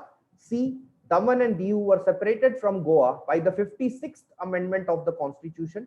By the 56th Amendment of the Constitution. And D, Dadra and Nagar Haveli were under French colonial rule till 1954. So the option A, Goa attained full statehood in 1987, is a correct statement. All right. Diu is an island, option B, which is there. Diu is an island in the Gulf of Khambat, is also a correct statement. It's a union territory. The third statement, which is there, the C option, Daman and Diu were separated from Goa by the 56th Amendment of the Constitution, is also a correct statement. However, the last option, which is there, the Dadra and Nagar Haveli were under French colonial rule till 1954, is an incorrect statement, because Dadra and Nagar Haveli, Daman and Diu, Goa, all these places were ruled by Portuguese, and once they were annexed to the Indian Union, it was the Portuguese government that handed over it to us. All right. The French colonial rule existed in some parts of Puducherry, in the southern parts of India, not in Dadra and Nagar Haveli, Daman and Diu, and Goa. All right. So the correct answer, as they were asking, the incorrect statement here is the Dadra and Nagar Haveli were under French colonial rule till 1954, which is wrong. They were under Portuguese colonial rule. All right. Moving forward to the 28th question, on which river is Washington DC situated? on which river is Washington DC situated? The options given to us are A. Potomac River, B. Irrawaddy River, C. Mississippi, and D. Hudson. A. Potomac, B. Irrawaddy, C. Mississippi, and D. Hudson. Now, the correct answer to this question is A. Potomac River. A. Potomac River. As you can see in the map, this is a map of Washington DC, the capital of United States of America, and you can see this is the Potomac River here, the Potomac River, and this branches into two other parts, and right where the bifurcation happens, there the capital Washington DC is located. So moving forward to the 29th question. The 29th question: when body is accelerated, the options which are given to us are A. its velocity never changes, B. its speed always changes, C. its direction always changes, D. its speed may or may not change. Now for you to understand, acceleration can do two things. Acceleration, which is defined as the rate of speed of velocity of a particle, can do two things to that particle. First is it can increase or decrease its velocity if the acceleration is positive, that is, if the acceleration is greater than 0, then it can increase the speed of a particle, it can increase the velocity of a particle. Also, if it is less than 0, that is, it is negative, then it can decrease the speed or the velocity of the particle. All right. But since acceleration is a vector quantity, that is, if it is defined as the rate of speed of rate of change of velocity with respect to time, that's why we must remember that when a particle is accelerated, it can do two things to that particle. One is its speed may change, the other is its direction may change. All right, either its speed may change or its direction may change. However, when the direction is undergoing a change, then the speed may or may not change. All right, the speed may or may not change. For example, if you have a particle moving around in a circular path, you can see that it is being acted upon by a centripetal force. Now, when the centripetal force is acting on the particle, its direction is changing frequently throughout the trajectory of the circular path, but the speed of the particle remains constant.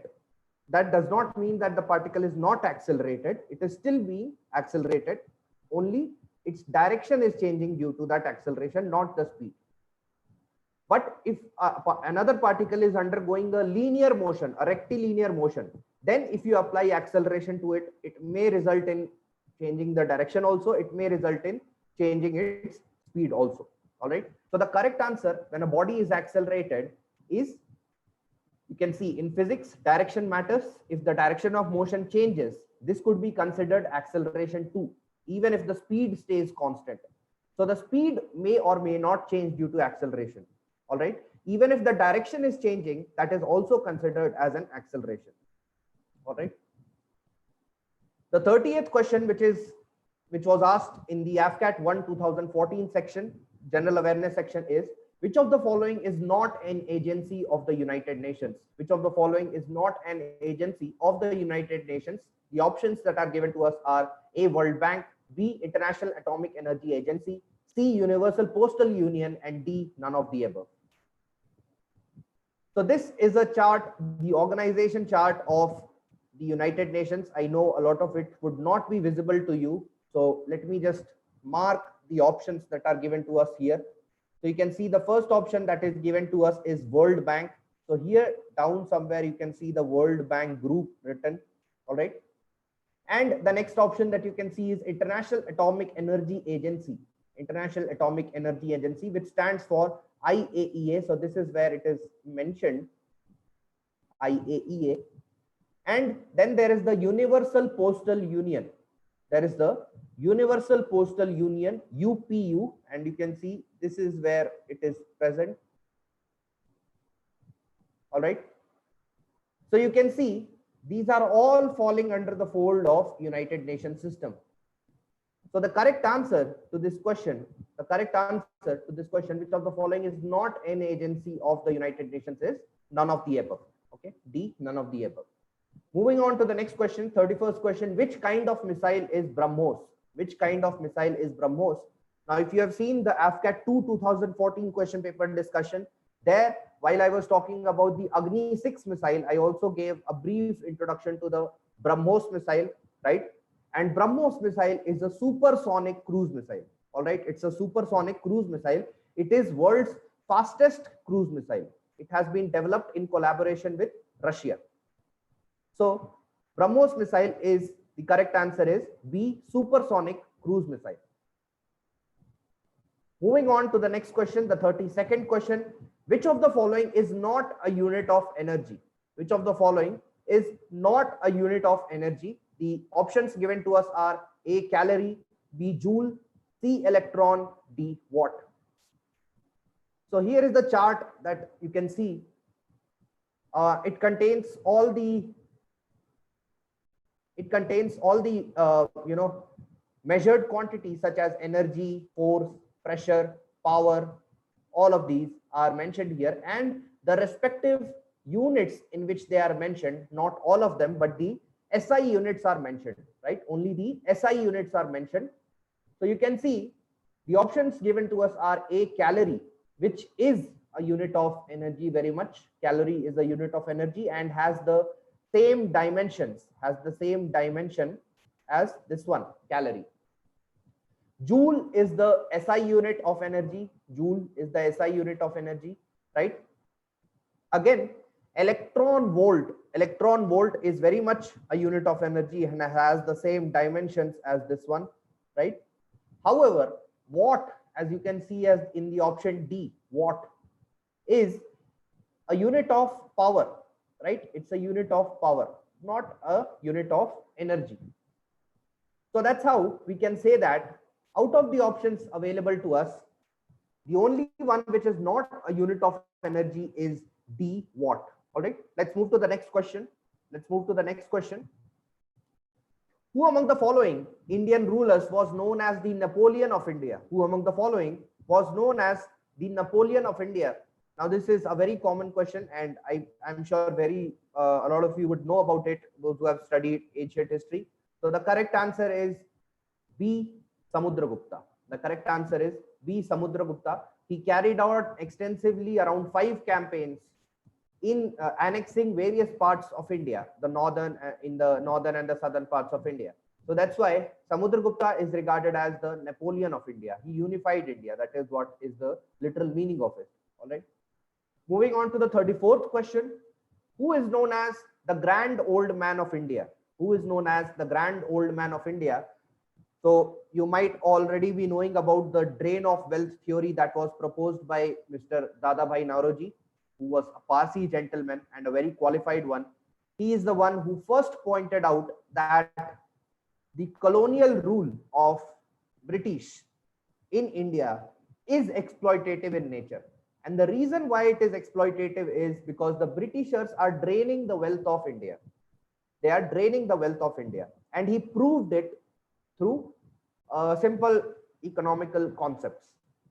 And that is what he wrote in his book called Poverty and Un-British Rule in India.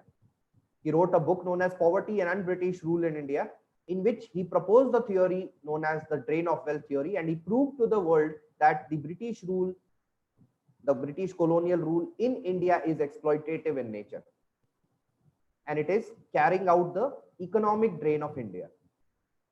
So that is how he was termed as the Grand Old Man of India. And not for nothing he was called that. He gave his entire life, his entire money, his entire time, his entire effort to the freedom struggle of India. So that's why Dadabhai Naoroji is regarded as the Grand Old Man of India. All right. Moving forward to the next question, the 35th question. Which amongst the following has the power to regulate the right of citizenship in India? Which amongst the following has the power to regulate the right of citizenship in India? The options available to us are A, Union Cabinet, B, Parliament, C, Supreme Court, and D, the Law Commission. So you all must have read the Indian Constitution, Part 1, Part 2, Part 3, Part 4, out of which Part 2 of the Indian Constitution deals with Indian citizenship. Part 2 of the Indian Constitution deals with Indian citizenship, and it comprises of articles 5 to 11. Articles 5 to 11 of the part 2 of the Indian Constitution talk about Indian citizenship. Out of that, Article 11 of the Indian Constitution from part 2 states that Parliament may by law regulate the right of citizenship. Okay, Parliament may by law regulate the right of citizenship. So no other body in India has the right of deciding the citizenship of Indians. It is only and only Parliament, and they cannot do it at their own free will. They have to pass a law, and they have to let it pass through the regular legislative process, that is the process of being passed in the first house, in the second house, and the assent of the president. That is when the citizenship rules can be changed. So only and only Parliament has the power of regulating Indian citizenship. So the correct answer to this question is B, Parliament. Moving forward to the next question, the 36th question. The Baglihar hydroelectric power project in J&K is built across the river. The Baglihar hydroelectric power project in J&K is built across the river. Now, the same question has appeared previously when we were discussing AFCAT 2015 question paper, where we discussed that there are 3 dams, 3 hydroelectric projects that have been built by the government of India on Chenab River by the name of Baglihar, Salal, and Dulhasti dams. Baglihar, Salal, and Dulhasti dams. And there is another one that I told you on Jhelum River by the name of Kishan Ganga. And all of these hydroelectric projects proved to be a point of contention between India and Pakistan. Why is it happening? Because it is in contravention to the Indus Water Treaty signed between India and Pakistan way back in 1960. According to the terms of that treaty, the upper 3 riparian rivers which are there, that is Indus, Jhelum, and Chenab, will belong to India. Will belong to Pakistan. Will be available for use by Pakistan, whereas the lower 3 riparian rivers which are there, which is Ravi, Bias, and Satluj, will be utilized by India. So that's why, although the Indus Water Treaty also mandates that India can utilize 20% of the upper 3 riparian rivers also, which lies in the domain of Pakistan. Although it mentions that, however, whenever India constructs a hydroelectric project on any of the upper 3 riparian rivers, it becomes a point of contention for Pakistan. So the correct answer to the 36th question, the Baglihar hydroelectric project in J&K is built across which river? The correct answer is B, Chenab, as you can see in the map also here. All right. Moving on to the next question, the 37th question, which Indian sports person was appointed as Messenger of Peace in 2001? In 2001 by the UN. So the correct answer to this question is Vijay Amritraj, a former tennis champion. Vijay Amritraj, who was a former tennis champion, was appointed as the Messenger of Peace in 2001 by the United Nations. Moving forward to the next question, the 38th question, Indian women's hockey team secured which of the following positions in the Asian Champions Trophy of 2013? The Indian women's hockey team secured which of the following position in Asian Champions Trophy 2013? The options that are given to us are A, first, B, second, C, third, and D, fourth. Now here is the final statistics from 2013 Asian Champions Trophy for the sports hockey. All right, you can see the final positions that have been secured is given there, and as you can see, the champion was Japan. That is, the first position was secured by Japan. India secured the runners-up position, the first runners-up, which means the second position overall, after Japan, and the third place was taken by Malaysia. The second runners-up were Malaysia. So the correct answer to this question, the 38th question, is Indian women's hockey team secured which of the following positions in the Asian Champions Trophy of 2013? The correct answer is B, second. Moving forward to the next question, the 39th question, which is the longest bone in the human body? The options that are given to us are A. Fibula, B. Radius, C. Stapes, and D. Femur. Now here is a picture that I have attached for you. These are the 5 longest bones of the body. These are the 5 longest bones of the body. The first one is femur, which connects our waist to the knee. The first one is femur that connects the waist to the knee. The next one is tibia that connects the elbow to the forearm. This is somewhere where tibia is located. All right. The third one is fibula. The third one is fibula, right? The second one, tibia and fibula, are both present in the leg, the bone that connects your knee to the feet, to the ankle, the bone that connects your knee to the ankle. And the fourth one that you can see, ulna, the fourth one that you can see, ulna, is present in the forearm, here. And humerus is a part of the bone that connects your, pivotal socket of the shoulder to the elbow. That is somewhere over here, it is present. Okay, your humerus. So these are the 5 longest bones of the body, and in the very same order, they are arranged in the descending order, right? So femur has to be the longest bone, the number 1 mark there, femur, followed by tibia, followed by fibula, followed by ulna, and followed by humerus. All right. So the longest bone in the human body, as per the 39th question, is D. femur. All right, D. femur. Moving on to the next question. The outermost layer of the sun is known as. Now the sun mainly has 3 layers, 3 outermost layers, known as photosphere, chromosphere, and corona. As you can see in this figure also, photosphere, chromosphere, and corona. But the outermost layer of the sun is known as corona.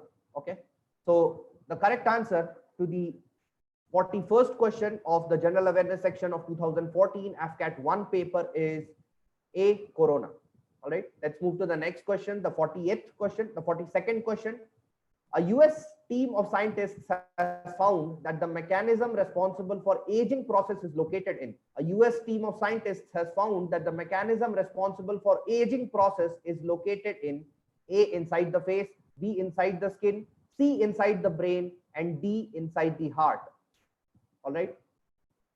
So the process of aging is controlled by a pituitary, is controlled by the hypothalamus, which is a endocrine organ. It is an endocrine organ of your body, and that is what the US scientists had recently discovered. You can see this is a clipping from the National Geographic, and it very clearly reads that almond-sized brain region is control center for aging. And if you see the last paragraph of the news clipping, it reads the hypothalamus is an almond-sized structure on the floor of the brain, human brain. It's a control center for many aspects of our lives that we don't actively think about. And that's how we can say that the answer to the 40th question, the mechanism responsible for the aging process is located inside the brain. It is being controlled by the hypothalamus. All right. Moving forward to the 42nd question, the Indian Institute of Science, Bangalore, IISc Bangalore, was founded by which among the following? The options given to us are A, C.V. Raman, B, Jamshedji Tata, C, Vikram Sarabhai, and D, none of these. All right. So the correct answer to this question is B, Jamshedji Tata, and this is one of the sculptural figures that has been placed on the entrance gate of IISc Bangalore. Okay, so this picture belongs to the entrance gate of IISc Bangalore. All right, and you can see the figure belongs to Jamshedji Tata, the founder of IISc Bangalore. All right, so the correct answer to the 42nd question is B, Jamshedji Tata. Moving on to the 43rd question of AFCAT 1 2014 paper, the general awareness section. Which among the following is not a gallantry medal? Which among the following is not a gallantry medal? All right. The options given to us are A, Ashok Chakra, B, Arjuna Award, C, Paramveer Chakra, and D, Shaurya Chakra. A, Ashok Chakra, B, Arjuna Award, C, Paramveer Chakra, and D, Shaurya Chakra. So in this picture, you can see the first row that is there, the first row that is there, the first three medals, Paramveer Chakra, Mahavir Chakra, and Veer Chakra, are all gallantry medals given for outstanding performance in the face of war, highly courageous performance in the face of war. That is when we are in wartime, that during wartime, in the face of the enemy, if any person from any of the tri-services shows exemplary courage, then he is awarded with any of these three medals, starting from the highest one, which is the Paramveer Chakra, the next, which is the Mahavir Chakra, and the next one, which is the Veer Chakra. All right. However, during peacetime, when we are not with war, we are not at war with any nation. During that, suppose during some terrorist operation, that is when the people from the tri-services will be given any of the medals mentioned in this row here. The next three medals which are there, that is Ashok Chakra, Kirti Chakra, Shaurya Chakra. All right. So what you need to remember is, while Paramveer Chakra, Mahavir Chakra, and Veer Chakra are gallantry medals given during wartime, Ashok Chakra, Kirti Chakra, and Shaurya Chakra are given gallantry medals given during the peacetime. All right. And these 6 are the gallantry medals recognized by the government of India. All right. These 6 are the gallantry medals recognized by the government of India. So out of the options given to us, you can see option B, Arjuna Award, is not given for, it's not a gallantry award. Rather, it's an award given for outstanding performance in the field of sports. Outstanding performance in the field of sports. All right. So moving forward to the next question, the 44th question, which one of the following pairs of water bodies are connected by the Suez Canal? Which one of the following pairs of water bodies are connected by the Suez Canal? And you can see the options are A, Indian Ocean and Pacific Ocean, B, Mediterranean Sea and the Black Sea, C, Mediterranean Sea and the Red Sea, and D, Atlantic Ocean and the Pacific Ocean. All right. So you can see in this image that Suez Canal actually connects Mediterranean Sea, this part of Mediterranean Sea, you can see the label here, to the Red Sea, here. All right. So this part of the sea here is known as Red Sea. All right. And this here is the Persian Gulf, and both of these are extensions of the Arabian Sea. So the correct answer to the 44th question, which among the following pairs of water bodies are connected by the Suez Canal, is C. Mediterranean Sea is connected to the Red Sea, and this is where the Suez Canal is located in Egypt. All right. Moving forward to the next question, the 45th question, Kalhana's Raj Tarangini is a history of. Kalhana's Raj Tarangini is a history of a highly disputed book written by Kalhana sometime in the ancient history of India. And Kalhana's Raj Tarangini basically talks about the rulers of Kashmir. Okay, rulers of Kashmir, and that is how it is not entertained in Kashmir. It is not entertained in Kashmir. All right, because it would bring up lots of controversies. That's how Kalhana's Raj Tarangini is not entertained in Kashmir. It's the book is not allowed to come to surface in Kashmir. All right. So Kalhana's Raj Tarangini is a history of the rulers of Kashmir. All right. Moving forward to the next question, the 46th question. The Constitution of India was promulgated on January 26, 1950, because the Constitution of India was promulgated on January 26, 1950, because A, this day was being celebrated as the Independence Day since 1929. B, this was desired by the farmers of India. C, the British did not want to leave India earlier than this date. And D, it was an auspicious day. All right. So you can easily eliminate options B, C, and D, which seem to be very nonsensical options. So that's how you can arrive at the option A, which says this day was being celebrated as the Independence Day since 1929. In one of the previous discussions of our AFCAT question papers, we saw that in the Lahore session of Congress held in the year 1929, which was presided over by Pandit Jawaharlal Nehru, India put forward the demand, or let's say the Indian National Congress put forward the demand of Purna Swaraj. Along with the demand of Purna Swaraj, it also decided to celebrate January 26th as the Independence Day from 1930 onwards. January 26th as the Independence Day from 1930 onwards. That was the plan. However, after the when the Britishers were about to leave India, we see that somehow the Independence Day, that is January 26th, was changed to August 15th, and January 26th was henceforth celebrated as the Republic Day when the Constitution of India was adopted. All right. So the correct answer to the 46th question, the Constitution of India was promulgated on January 26, 1950, because this day was being celebrated as the Independence Day since 1929. All right. And you can see this is a picture that I have placed here from the preamble of India, the Republic of India, 26 January 1950. All right.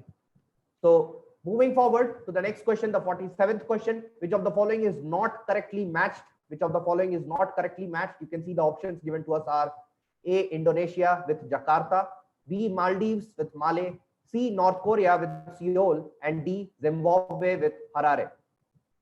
So basically, they have placed the capitals of these countries, right, along with them. So yes, the option A, Indonesia, is correctly marked with Jakarta. You can see this is where Jakarta is located. It is the capital of Indonesia.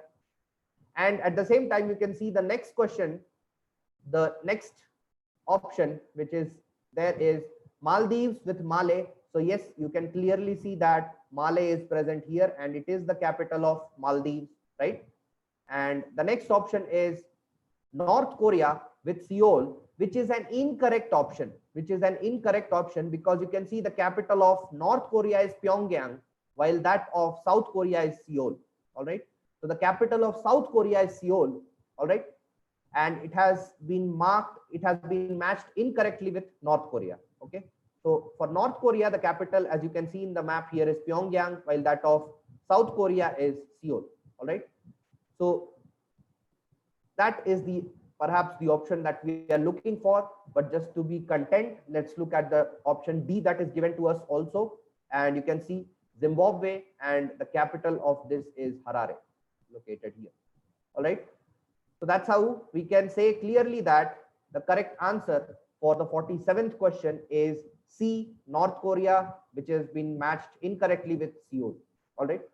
Moving forward to the mathematics section of AFCAT 1 2014, the numerical ability and the reasoning and military aptitude, which is going to be handled by Mr. Rohit Srivastava. So thank you. All the best to the candidates writing AFCAT on October 3rd, 4th, and 5th. All the very best. Thank you.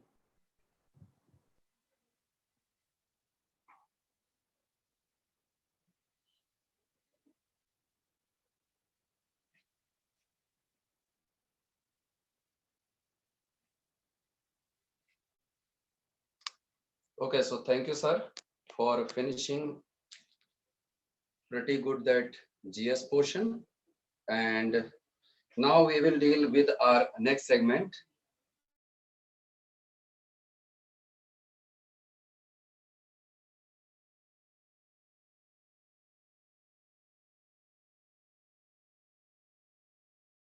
(2014) paper 1 discussion. And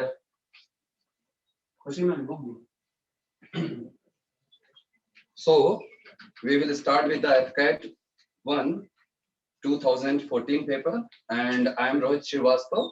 Welcome to all of you that AFCAT paper discussion session. So we will start with our numerical ability test. So start with the question number 1, that is on a 71 number. Okay. So 71 number question. It is written here, an article cost that 50%, the rate of inflation is 300%.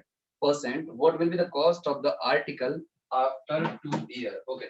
So the statement that what will be the cost, it is confusing. Actually, they are asking the selling price after 2 years of inflation. Okay. So come on the board for solution of this question. Question number 71. So on board, when we will see that its initial price is 50 rupees. Okay, see that its initial price is 50 rupees. Okay, come on board for solution. So its initial price is 50 rupees and the inflation is going on a per year 300% basis. So what we guys will do that we will use that amount formula. Amount is equals to P bracket 1 plus R upon 100 to the power T for time. Okay, so 2-year inflation is here. So we will do 50 into 1 plus that 300 upon 100 to the power T means that is for 2-year inflation. So cancel, cancel. 4 for the 16, 5 the 800. Okay. So this money becomes 800 after 2 years. So C is the right option for this. Go for the question number 72. Okay. So in a 72 number question, they have given a dishonest shopkeeper. Okay. On board. Question number 72. So in a question number 72, they have given a dishonest shopkeeper professes to sell his grocery at his cost price, but uses a false weight of 900 gram for each kilogram. So find his gain percent. Okay, so come on the board for the solution of this question. It is a traditional question. So due to traditional question, the shopkeeper is saying that I am giving you the article at cost price, but he is using the false weight here. So the formula for getting profit taken by shopkeeper is that is equals to error upon that 1000 gram minus error into 100. Okay, this is the profit percent in this. So that 100 gram error out of 900 gram into 100. So you will do this. So it will be the 100 upon 9. So 100 upon 9% profit will be taken by that shopkeeper. So 100 upon 9, B option is a correct. Okay, go for the question number 73. So in the question number 73, they have mentioned a man purchased a bullock and a cart for 1800 rupees. He sold the bullock at a profit of 20% and the cart at the profit of 30%. So he's saying that total profit was 155 upon 6%. So find the cost price of the bullock. Okay. So this question come on the board part, solution part of this question. 73, that they have given 1800 rupees and he purchased 2 articles. So let's suppose one here purchased at X rupees and another here purchased at 1800 minus X rupees. It is the cost price of the first, it is the cost price of the second. Okay. On one he has sold at a profit of 20%. So this we will sold at a 120 upon 100 rupees. And another he has sold second he has sold at a profit of 130%, means it is a 30%. I have done 100 plus profit upon 100 into. Okay. And it will be equals to the total profit he gained, that is 155 upon 6%. It is given in question. So 1800 rupees into 100 plus 155 upon 6 and upon 100. Okay. So this is the equation. By this equation, we will get the value of X. So what they are asking, what is the cost price of a bullock in this? So the 750 will be the right answer. After doing solution, you will get the 750 rupees. Okay. So the cost price of the bullock will be the 750 rupees after solving this equation. Okay. So come for the next question, that is question number 74. So in a question number 74, now move on for the question. Question number 74, sorry. So in a question number 74, there are 35 students in a hostel. 35 students in a hostel. And after that, they have mentioned that if the number of students increase by 7, means student increase by 7. So they are saying expenditure on the food if increased by rupees 42 per day, the student quantity decreased by rupees 1. Okay, 42 rupees, 1 rupees, this kind of. Okay, it is a regular pattern based question. It is a budget based question. Means let's suppose you all are planning to go a picnic. So what the school management will do? He will he will collect 50 rupees from each student. But at the last moment, if the 7 students are failed to go, so their money he will not keep with him. He will distribute this remaining money to all other candidates. So learn this: budget 1 upon student minus budget 1 upon student minus or plus fail to go or come. Okay, fail or come is equals to raise amount. Okay, this kind of line you can learn for this question. So see here, let's suppose the budget was X rupees and 35 candidate were there, but finally movement the 42 rupees per day budget has been increased, and the 7 student X plus that 35 plus 7 42 student has been increased. So budget will be reduced by rupees 1. Okay, so this will be the equation. Now what you guys will do, just X we have to find in this. So here are the various option is given. So first option is given. Okay. So first option is given that 420 rupees. So if you will solve this equation, you will get the value of X is 420 rupees. So you can try this question by the option also. So if you will go with the option, take the 420 divided by the 35 divided by the 42, subtract them. If 1 rupee is coming, that will be the right answer. Okay. So 420 is the right option for this. Go for the next. Question number 75. Okay. 75 number question slide, please. So question number 75. 75 number slide is saying that there are the 24 candidates in a class. One of them, who was 18-year-old, left the class and his place was filled up by the newcomer. If the average of the class was therefore lowered by 1 month, the age of newcomer is what? Okay. So solution part of this question come on board. Since they are saying there are the 24 students in class. Okay. And one student, the average will be 18 year. Okay. There are the 24 students in a class, and in those 24 students, the average weight was 18 kg. Let's suppose one person will move from the class. So he is of 18 kg. He will move. Then after that, another new person came. And by coming of this new person, the average weight reduced 1 month in each student. Okay, so it's very easy. Each student means there are the 24 students. So 1 month means 24-month budget will decrease. Okay, 24 month. 24 month means 2 year. 2 year average weight will be decreased. So newcomer go come 18 minus 2 year 16 year. So the answer will be the 16 year of the weight of the newcomer. So C option is correct for this. Go for the 76 number question. Slide 76.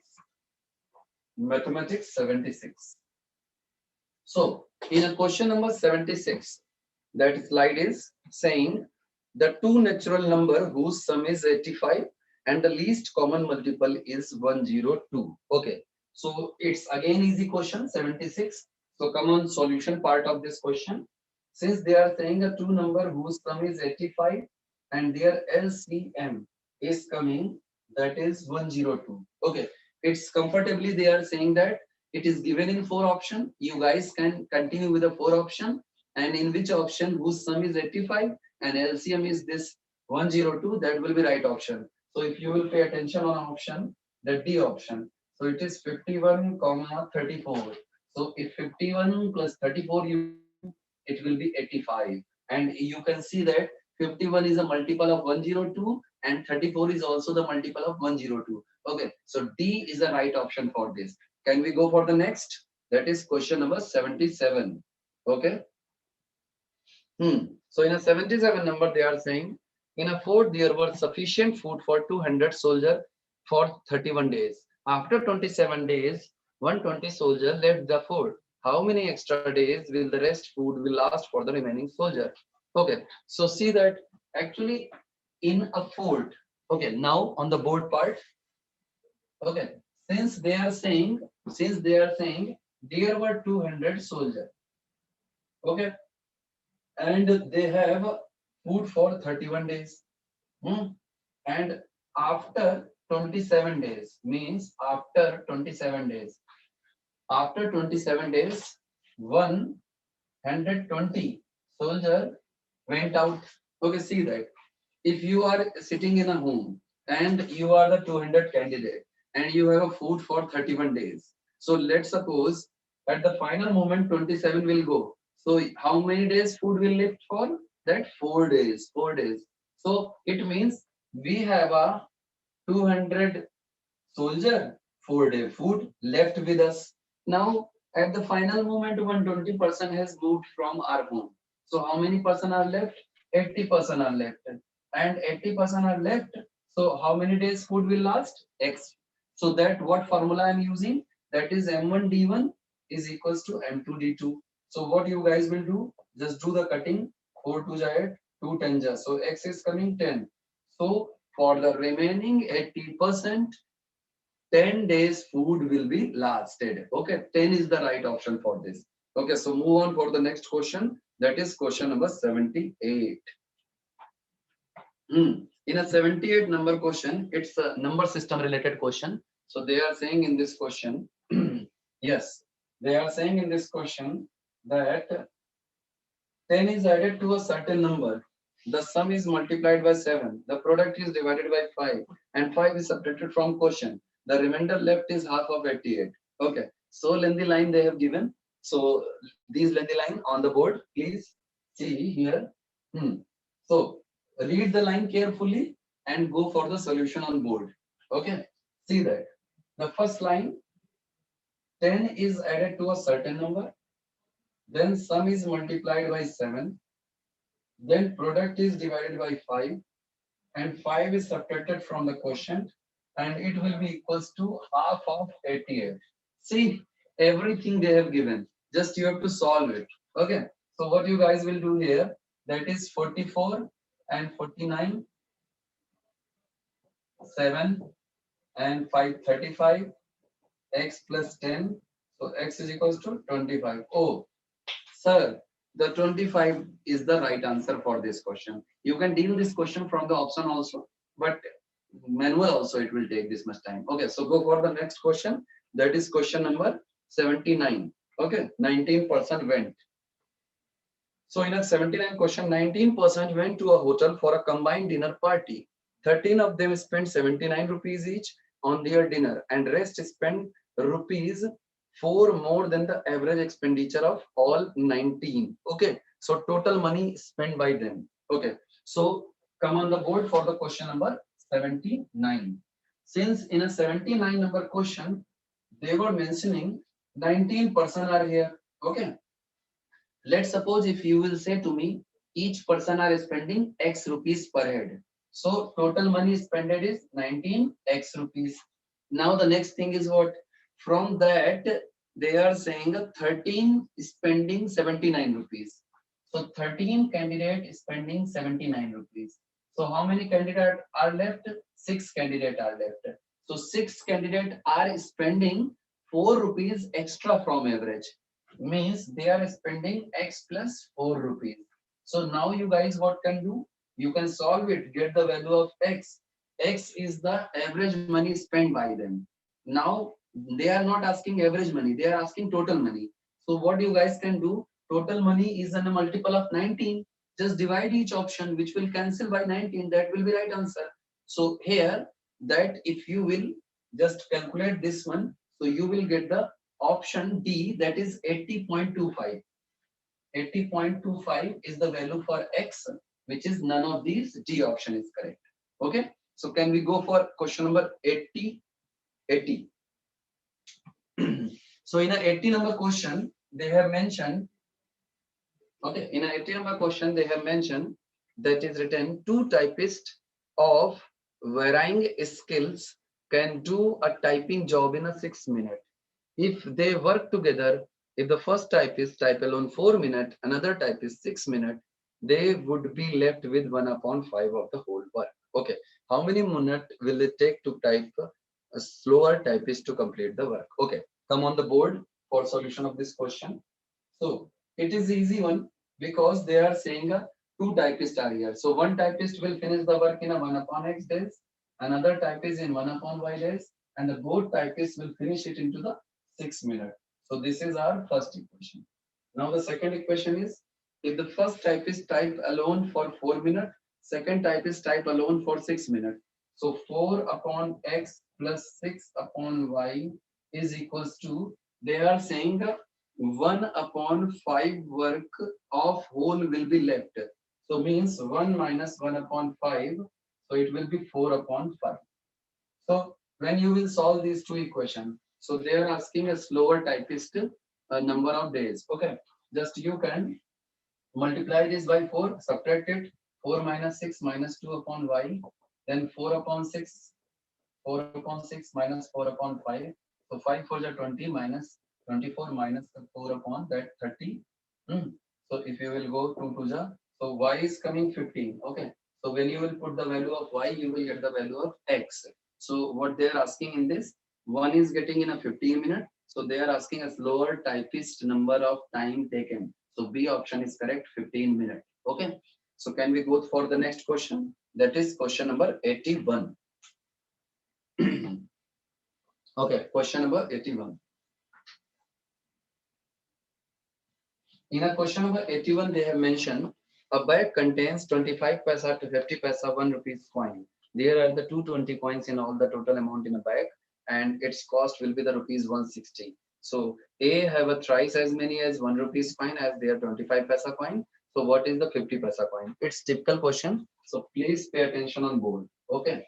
So 25 paisa coin, 50 paisa coin, 1 rupees coin. So they are saying the total coin value, it is 220, 220. Okay, coin value is 220. Rupees value is 160 rupees. Okay, rupee value. So they are saying 1 rupees coin is thrice of 25 paisa coin. 1 rupees coin is thrice of the 25 paisa coin. So total coin are 220 coin. So if I will minus this 25 paisa coin, this 1 rupees coin, so what we will get, that 220 minus 4x. Okay, this is the value of that ratio of these all three. Now what they are asking, they are asking the 50 paisa coin. Okay, this is the ratio of all three coin. Now 50 paisa coin, what I am saying, 50 paisa ratio upon sum of ratio is equals to that into the total money. This you will get the 50 paisa coin ratio. One method is this. Second method, you can say to me, oh sir, that is x coin plus this this, yes, this is will be, this is x coin of 25 paisa each, which will be in rupees. This is sir 220 minus 4x coin for 50 paisa each, that will be 100. Then sir, this is 3x coin 1 rupees each, and is equals to sir 160 rupees. So this kind of equation you can also form, and you can solve this equation. So by doing solution of this equation, what you will get, 50 paisa 60 coin will be here.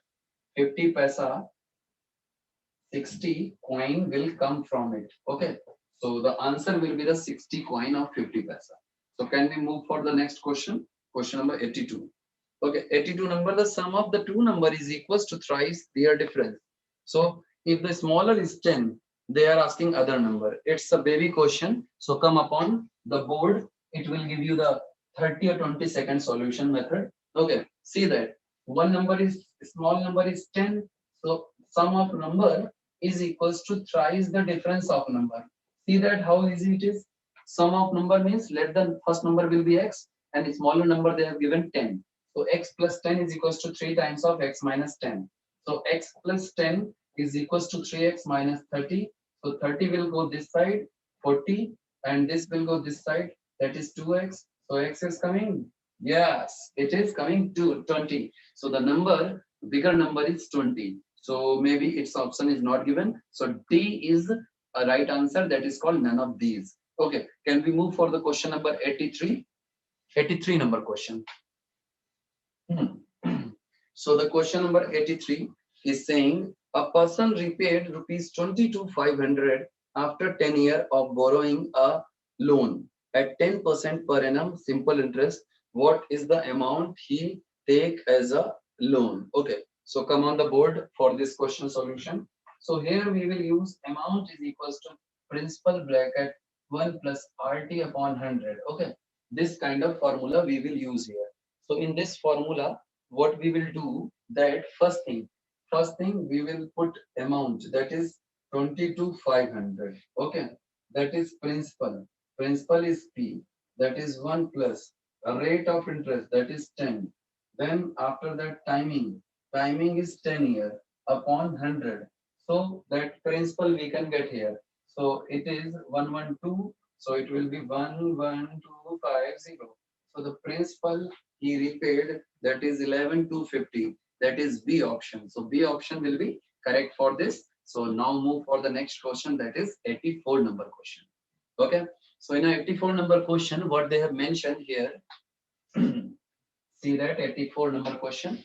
Okay, in a 84 number question, they were saying that a sum of money invested at simple interest triple itself in 8 years. How many times will it becomes 20 years time? Okay, so now come on the board part of this question. So they are saying money invested on the simple interest and triple itself they are given. So it means amount is equals to P bracket 1 plus RT upon 100. So this they are saying principal becomes triple itself. In how many? Yes, itself in just wait, a small little bit cutting are here. 8 years. Okay, 8 years is given. So that PP got cancelled. 3 is equals to 1 plus R into 8 upon 100. So see that it is 2 is equals to 8 R upon 100. So 2 4s are and 4 25. So rate of interest is coming 25%. Now what they are asking? They are asking in how many years it will becomes 20-year time. How many times? So see, just amount is equals to P bracket 1 plus 20 year 25% interest upon 100. So it will be 25 4 the 4 5 the 516. So it becomes 6 times. So C option is correct for this. It becomes 6 times by doing calculation. Principal is coming 516. Amount is equals to 6 principal. So it becomes 6 times. So first find the rate of interest, then find the again amount. It will be the 6 time of principal. Okay. So move on for the last question of this maths portion, 85 number. It's easy question. You guys can see a cube minus b cube upon that formula is mentioned here. So its answer will be a minus b. It means 69 minus 65. So 4 is the right answer. B option is right for this. Okay, so move on for next segment, that is the reasoning segment. Okay, so in this paper that they have given everything appropriate. So now we will discuss reasoning question number 1. Okay, start with the reasoning part, question number 1. Yes, so here the first category of the question is given, complete the series. Okay, so they have mentioned here A, B, D, G, question mark, P. Okay, so if you guys will pay attention on the alphabetical order, so just you have to learn the letter numbering. A is coming on 1, B is coming on 2, C is coming on 3. So what you guys have to do, pay attention on the question number 48. See, A, then B means plus 1, then C, D, then plus 2, then D, E, F plus 3, plus 4. Okay, so when from G we will move through plus 4, so it will give you the K as a right option. So C question have a K right option. Okay, go for the next, that is question number 49. So they have mentioned here Z, S, W, O, T, K, Q, G. Okay, if you will see it thoroughly, so you can use that formula. Okay, just 1 minute on a board. I will write a formula for you, and then after that we will come upon the question again. Just 1 minute. Okay, see that. Kindly learn these two formula. One is that E or T. Okay, E or T will tell you that it is a 5 number letter, it is a 10 number letter, it is a 15 number letter, it is a 20, and it is a 25 number letter.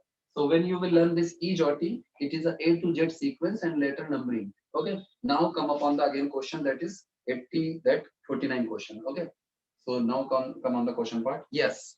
So see, if you will learn that what I have told you on a board, that E jotty. So according to that, if you will see here, see Z W T Q. This is another series, and S O K G. This is another series. Means this question have a dual series. So I have to pay attention on that S series. Okay, see that S S T U V.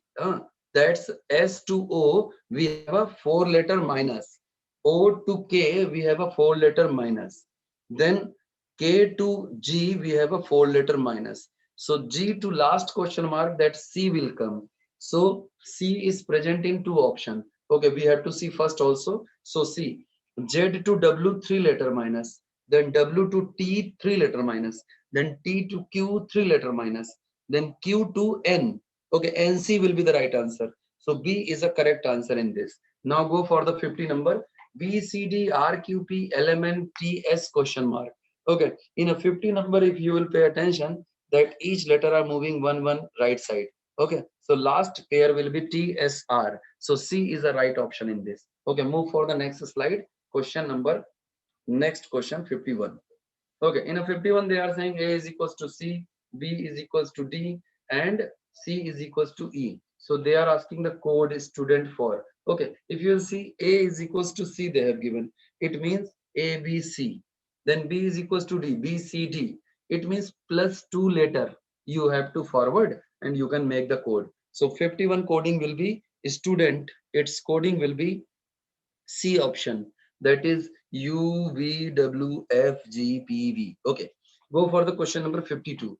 A belongs to Z, B belongs to Y. Oh, it is opposite letter coding. Okay, so just 1 minute on a board you can move, and then after that we will discuss this 52. See, what you guys have to do, just write in your home if A, B, C, D, E, F, G, H, I, J, K, L, M, N, O, P, Q, R, S, T, U, V, W, X, Y, Z. See that AZ are the opposite letter. There 26, this is 1, 27. This is 25, 2. This is 27. So what you have to learn by me, opposite letter pair sum always equals to 70, 27. So those that question what we are dealing, that have a opposite letter pair. Okay, so come on the question part, 52 number. Yes, in this question number 52, they have given a editor. So E opposite letter you have to search, and 4 option have a V, so don't go with E. Then after that W is also present in 4 option. Then after that R is also present in 4 option. Then G is present in 3 option. L is present in only 1 option. So if you will start counting, A will be the right answer for this. Editor, opposite letter A. Okay. Then 53 number, Russell belongs to leaf. So patter belongs to. So Russell is the sound created by leaves. So patter is the sound created by rain. C is the right option for this. Okay. So C is right. Now next question, 54 number question.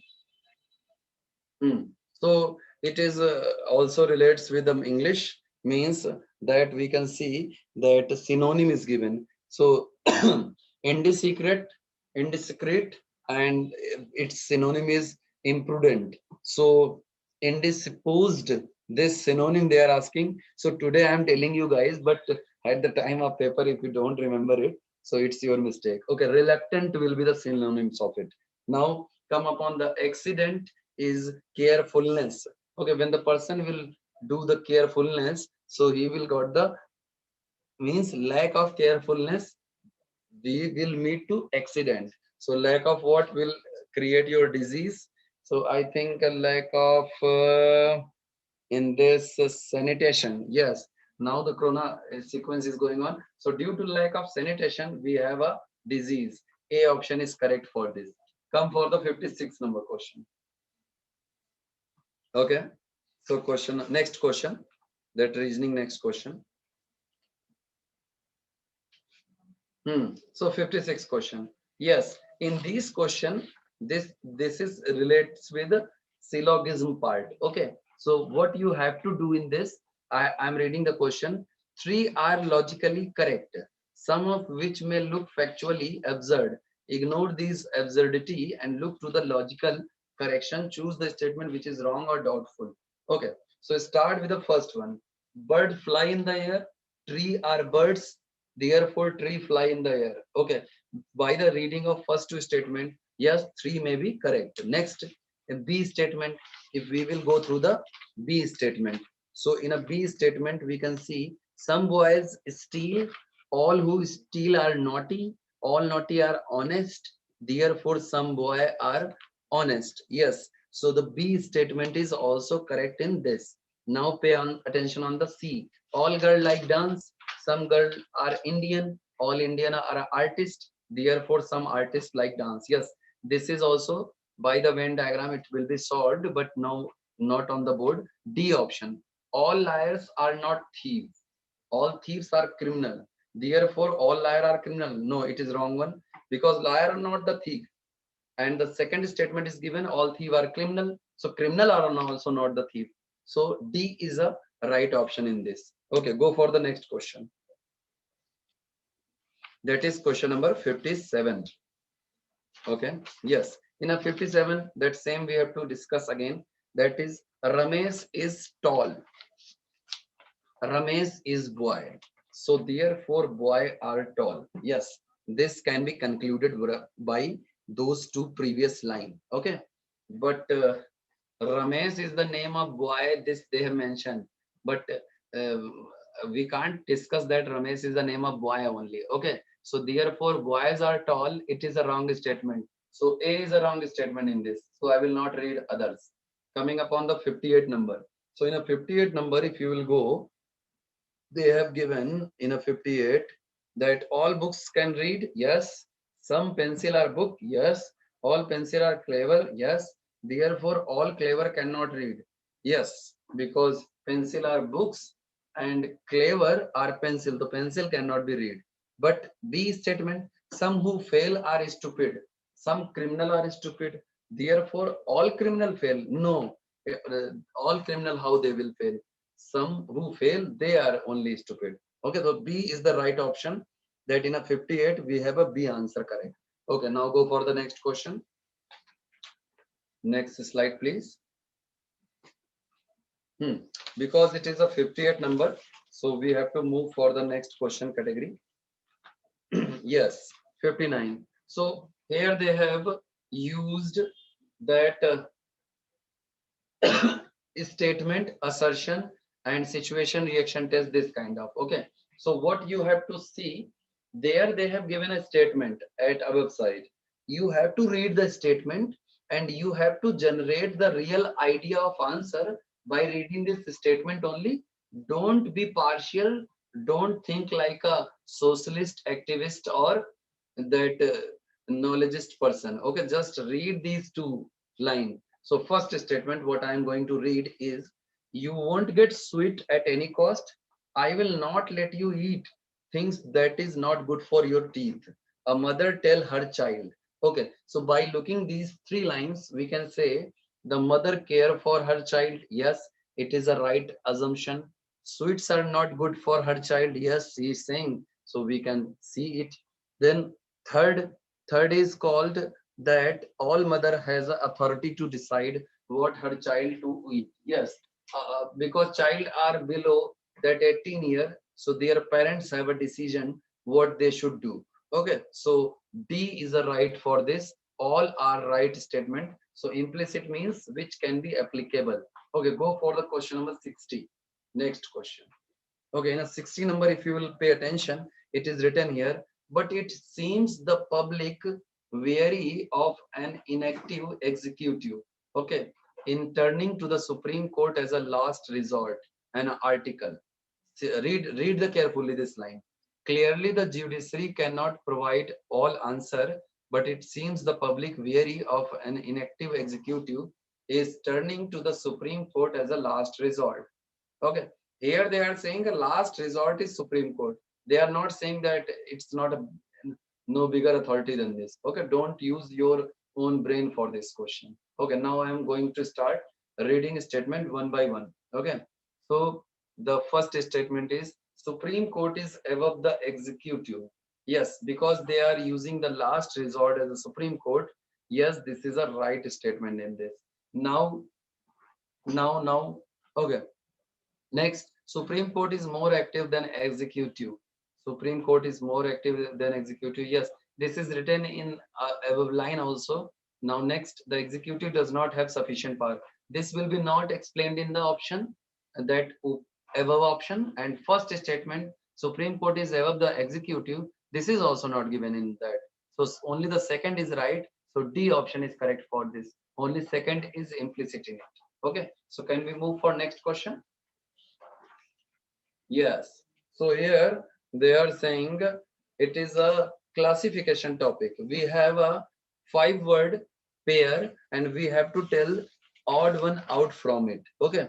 So we can start with the first one, that is Tasangpo and Hazaribagh, Kanha, Bandipur. So what you guys have to do in a GK, just learn that where these park are situated. Okay. So all except Tasangpo, all others are called national park. Okay, Hazaribagh, Kanha, Bandipur is a national park. Now go for the 62 number, that is wheat, rice, mustard, gram. Okay, if you will pay attention, mustard is oil producing seed and all other are grain. So 62 number, that is that mustard is the right answer for this. In a book they have given a rice is a right answer, but don't go with the rice, go with the mustard only. Okay, it is the right answer. Now 63 to 67 number question, it is relates with the analogy portion. So see that crèche relates with infants. Okay, infants are kept in a crèche. So now they are asking that aircraft crew. Okay, crews are sitting in an aircraft. So D is the right option. Now go for the 64 number question. So in a 64 number question, yes, okay. So pesticide given to plant so that what we can do, that vaccination can be given to body. So we can put a B part of for this. Okay, now go for 65 number. So it is that stare, glance. So they are the synonym to each other. Then we can see A option is correct for this. Gulp, sip. Okay, they are also the type of synonym.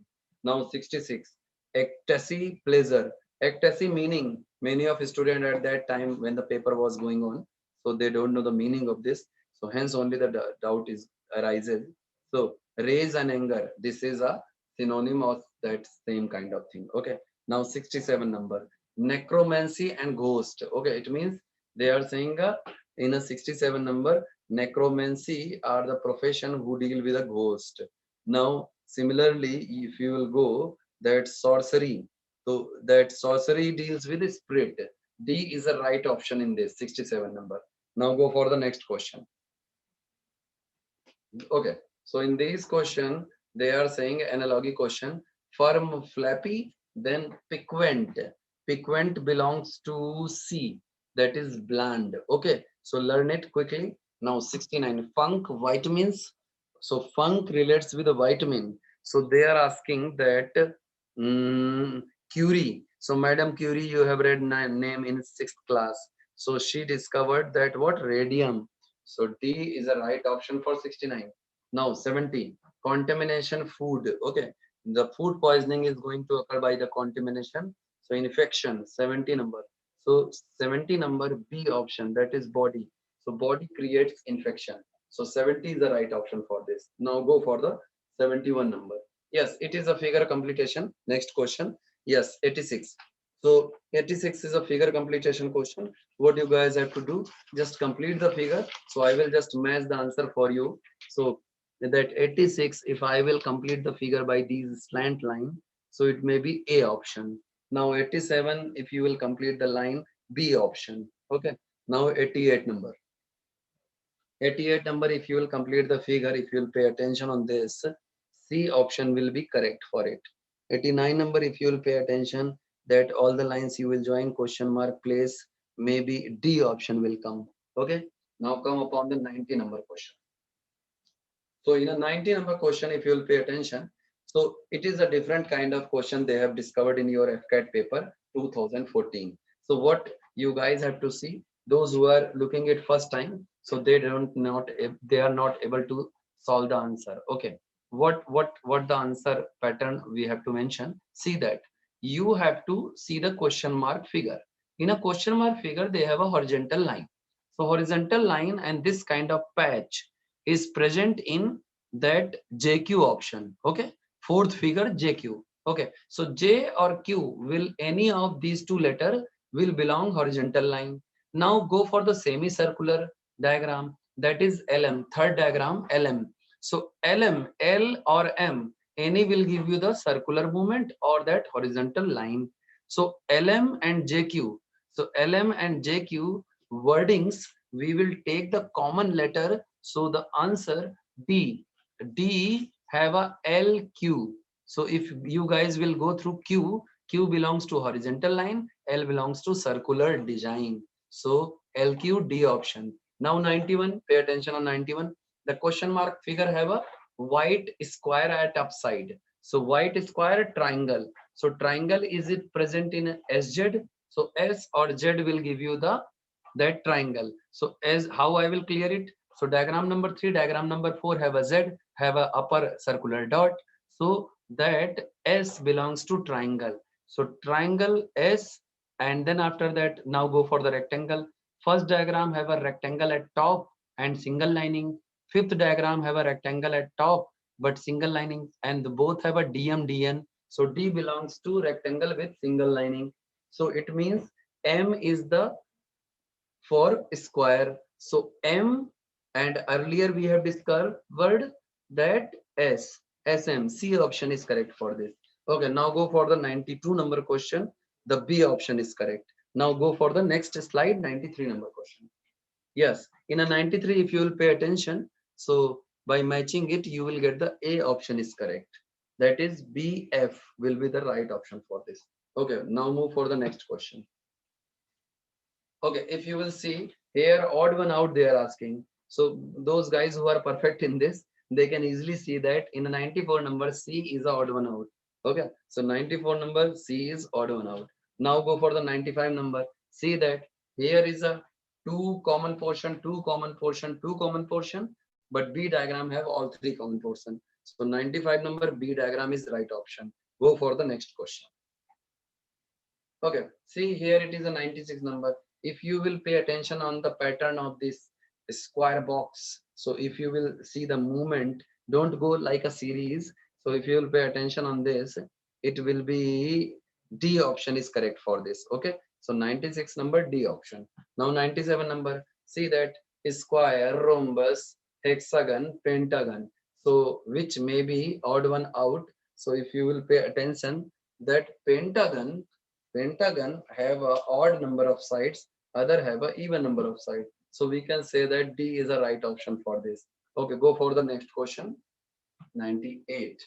Yes, it is again that figure completion. No.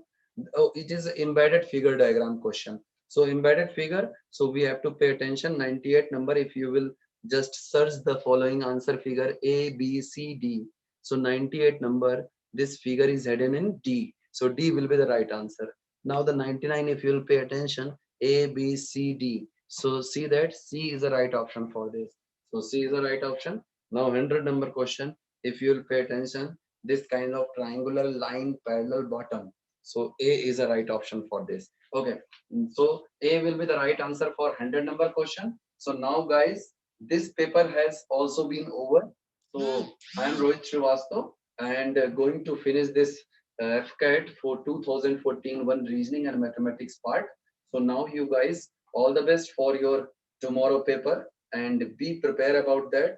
Be sure and kindly make sure that revise everything, and in a mathematics and reasoning portion, what I am trying to suggest you that just do the 10 question from reasoning each part, verbal and non-verbal reasoning, and you can pay attention on a various website and a various booklet to revise them. One second thing is what, for the mathematics segment, just start the 1 to 11. There are the arithmetic question. Just 10 question from the each you will just do today. So it will be brush up your information. Okay. So all the best, candidate. Now move for your exam, and I think you will do better. Okay. Thank you. All the best again.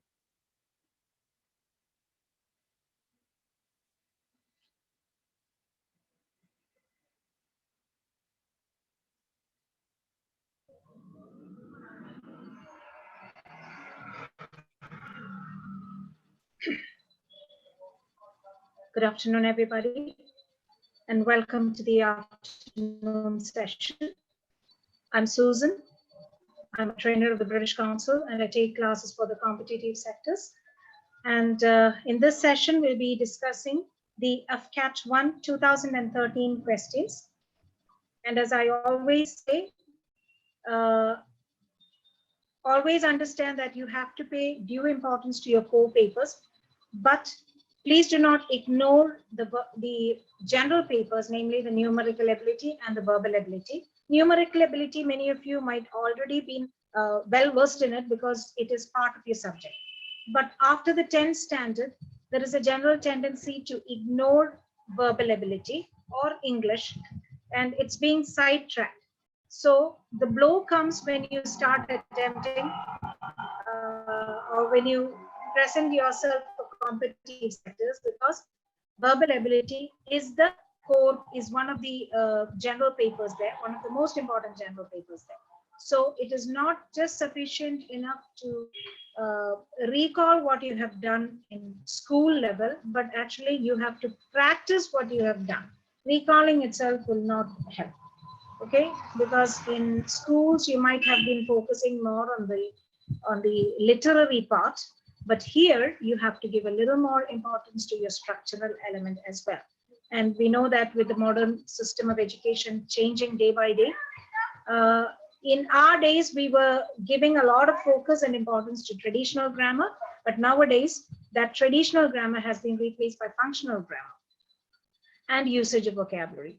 With the change in these situations, what happens is that the child ignores the basic fundamental components of language.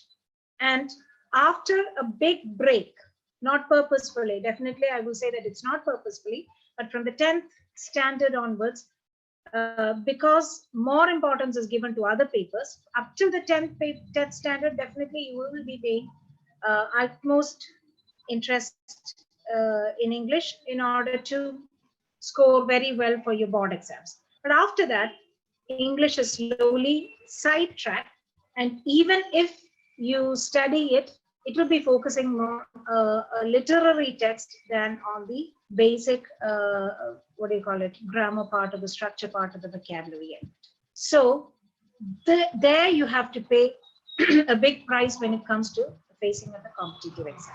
So please understand, whatever you have learned so far, please do not ignore it, or please do not forget it. This is nothing but a brushing up of what you have already learned, but at the same time, you have to go a little more advanced in order to substitute words in forms of antonyms and synonyms. So I hope that would give you a very brief idea of what you have to do and what is expected of you in the competitive exams. Now let's move on to the discussion of the questions. Thank you. Now we have on screen AFCAT 1 2013 questions, and let's move on to the first set of questions. Here we have a passage which is obviously spoken, or this is actually an urging of a warrior to his fellow men, okay, prompting them to fight for the freedom of their motherland from France. Okay, so we shall go on the end. We shall fight in France. We shall fight till the very end. We shall fight with growing confidence and strength. We shall defend our island, whatever the cost may be. We shall fight on the beaches, on the lands, on the street, on the fields, on the streets, on the hills. We shall never surrender. And even this island is subjugated and starving, then our empire beyond the seas would carry on the struggle till the new world steps forth to rescue and liberate the old, or which will end up in the liberation of the old. So this is a patriotic, what do you call it, a boosting up by a warrior, which is giving a lot of prompting, a lot of boosting to the fellow warriors. Like all of you have seen the movie Bahubali, which has been released in so many regional languages. And we know that there is a stage when the war is about to end, and the villains, or that the dark flag actually is hoisted in place of that big empire's flag. And all of a sudden you find all the warriors losing hope. But in spite of seeing their warriors being killed, there is a question thrown over by the hero, who says, who is going to fight for the victory of the land? And that question is answered by, yes, I'll be there, I'll be there. And the cry is taken up by the entire warriors. So this whole paragraph is somewhat that kind of a prompting, that kind of a boosting by a warrior to the fellow warriors. So I hope you've understood. This is how you have to read. You have to get an overall idea of what the passage is trying to communicate before you come to the questions. So on the basis of that, let's move on to the questions. And the first question is, on the basis of the passage, which of the following statements may be said to be correct? The speaker is encouraging his men for the conquest of France. The speaker is an aggressive and maniacal warmonger. The speaker is not satisfied with the conquest of the island. The speaker is a patriot urging the defense of his motherland. So with the explanation which I have given, it's quite obvious that B is the best option. The speaker is none but a patriot who is urging his fellow patriots, or his fellow warriors, to fight in order to defend their motherland. Okay, so that is 1D is the first question, and it's option. Shall we move on to the next set? Next question. Thank you. The speaker in the passage wants to go on fighting because he is a raving lunatic. He is in a state of utter despair. He expects help from other quarters. He is the leader of a suicide squad. Question number 3. Which of the following pairs of phrases helps best to bring out the intention of the speaker? Go on till the end, shall never surrender. Growing confidence, subjugated and starving. Subjugated and starving, fighting and landing around. Fighting in the streets, subjugated and starving. As I have done in the previous sessions, you will be given almost a minute's time, which actually you don't need that much, but just think about it, analyze the options which have been given, especially in question 3, and you come to the right answer. You can take 1 minute time for that.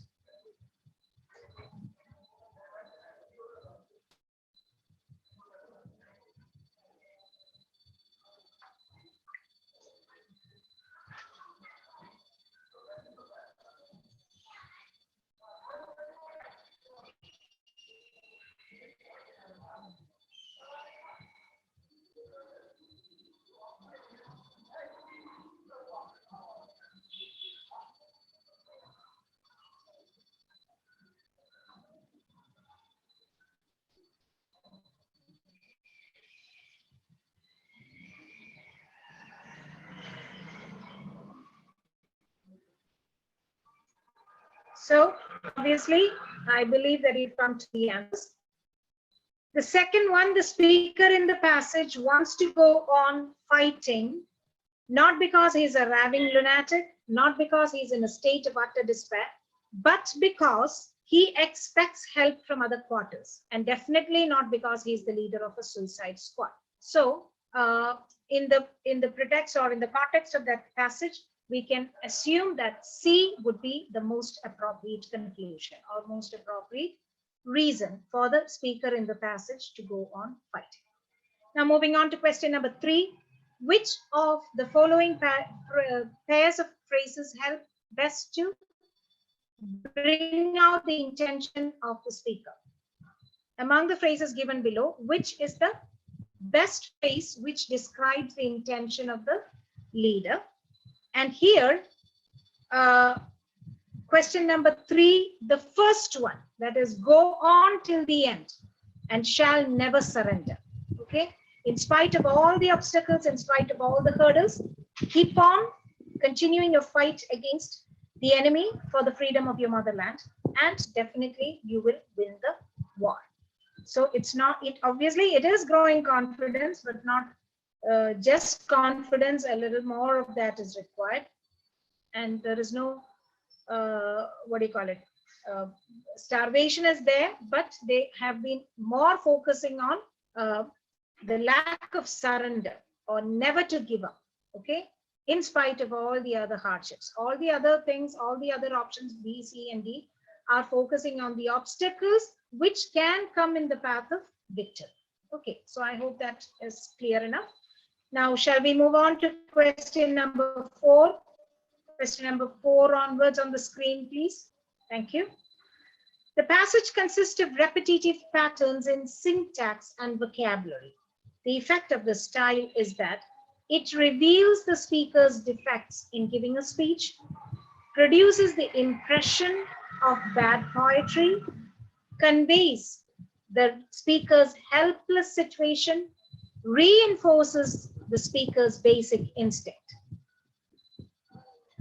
Then, 5th question, the tone of the speaker is pleading and urging, inspiring and encouraging, discouraging and gloomy, menacing and bullying.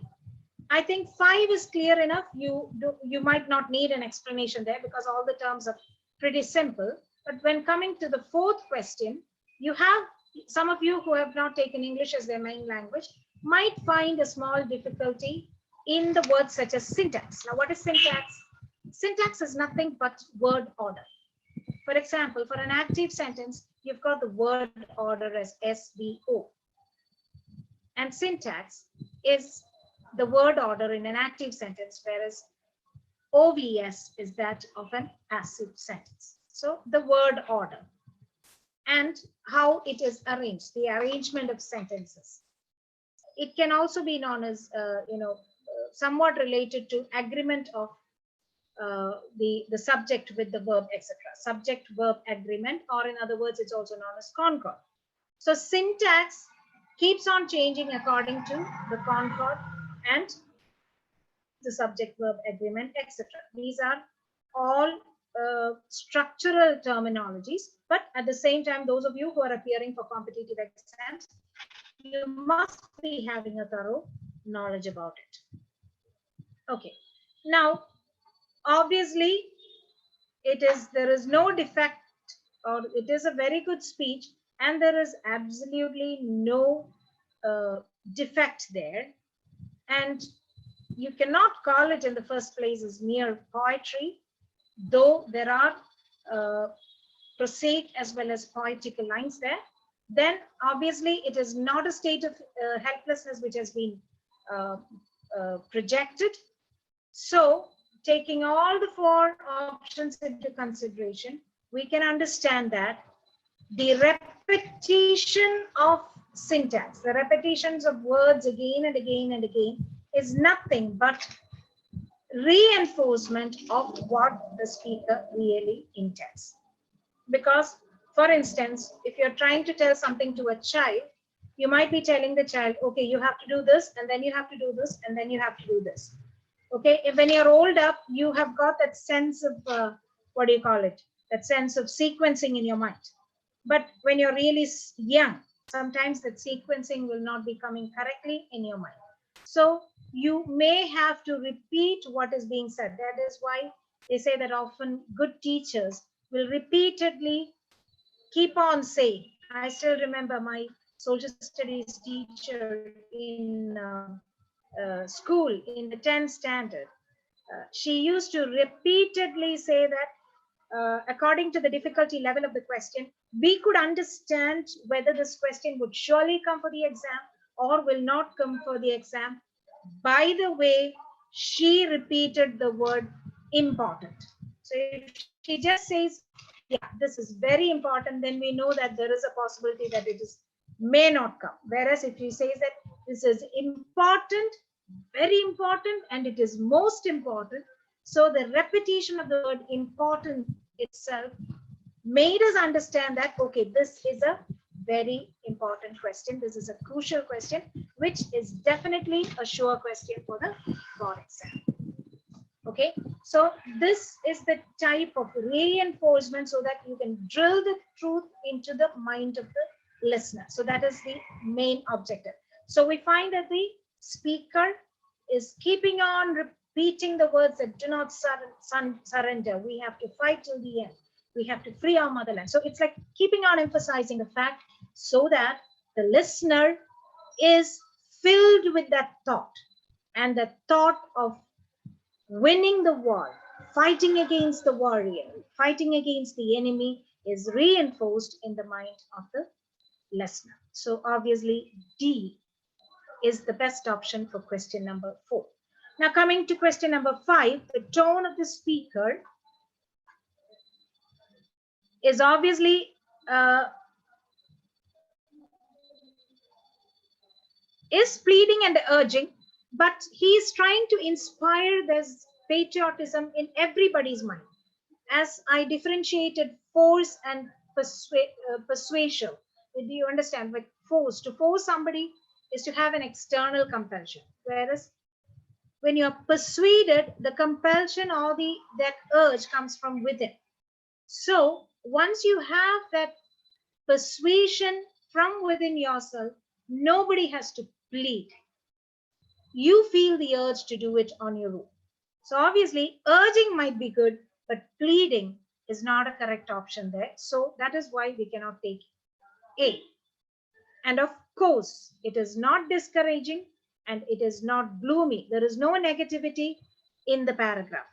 There is only positivity. And it is not menacing or bullying, though the speaker might be using it in a very strong, powerful manner. The intention is just to inspire and to encourage his fellow men or his fellow warriors. And that is why B becomes the best option here. So for question number 5, B can be selected as the best option. Shall we have the next questions on screen, please? Thank you very much. Now we have questions 6 to 8. In each of the following, we are expected to choose the word which is most similar in meaning to the words given in capitals. So I am repeating the instructions again and again for those who might have seen only today's class. Okay, so that is what those of you who have been following it on a regular manner, well and good. But those of you who might have come in late and who is watching only the last session, please remember that the most, indisputable or most important 2 segments of the entire verbal part in the AFCAT exam is structure and vocabulary, of which under the vocabulary part, the indispensable element is nothing but antonyms and synonyms. Okay, there are other parts of the vocabulary, but antonyms and synonyms are something which is at most important, and we cannot avoid them. Here we have a set of questions where we are expected to give the synonyms, or in other words, the word which is most similar in meaning.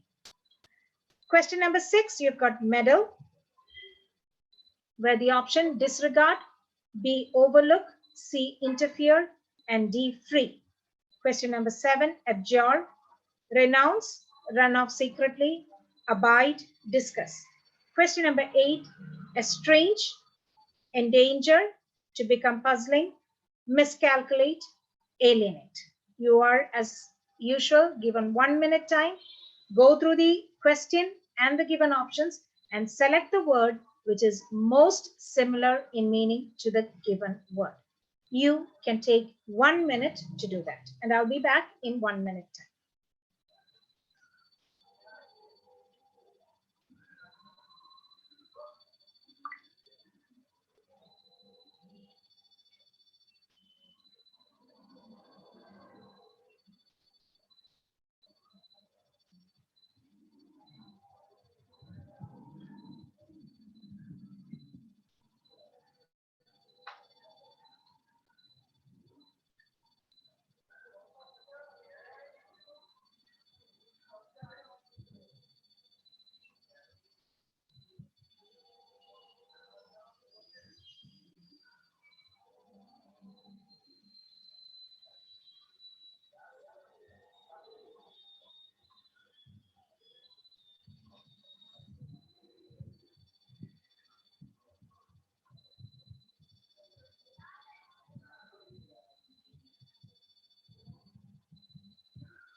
Medal, question number 6, medal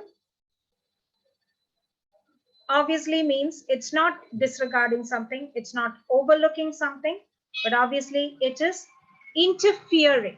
To meddle in something, it's interfering.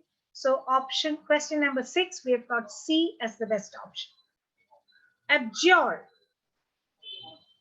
is to renounce, and it's not to run off secretly, that is elope, it's not to abide, and it's not to discuss. So here the best option is renounce. Moving on to question number 8, we've got estrange. Estrange doesn't mean, to estrange is to separate. Okay, to estrange a person from a particular situation is to separate a person or to make a person, what do you call it, keep a distance, unfriendly or keep a distance. So obviously the best option would be alienate. Okay, what is an alien? A strange being. And obviously we won't mingle with an alien. Okay, so to alienate is to make separate, to treat something or a particular situation as a strange situation or as a strange person. So estrange is not to endanger, to become puzzling or to miscalculate, but it just means to alienate or to keep separate. Okay, so I believe up to question number 8 is clear. Now shall we move on to the next set? Question number 9 onwards, please. Thank you. Question number 9 and 10, each of the following, you are asked to choose the word which has the opposite in meaning to the words given in capitals. I've given an intro for both antonyms and synonyms, so I'm not going to waste time telling what you have to be on the lookout when you go for the antonyms. The only thing that you have to be careful is, before you go for the antonym, first try to find out, try to understand the meaning of the word before you move on to find out the opposite of that particular word. So once you understand the meaning of that word, then it becomes very easy for you to understand what is not the meaning. Okay, so very often there is a common trend to have a list, a couple of synonyms mixed up with antonyms. Okay, so if you know the meaning of the word, it becomes double easy for you to find out which is the opposite or which is a similar meaning. Okay, so derogatory. Derogatory, question number 9, is obviously not a positive thing. Okay, you are degrading somebody, you are derogating something, or you are degrading somebody. So you can, what do you call it? So definitely, it is not praising. It is not praising. Private doesn't have any role there. Immediate also doesn't mean anything. Conferred also doesn't have any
Sorry for the interruption. There was a small problem with the net connection. Okay. So we shall resume the session. We were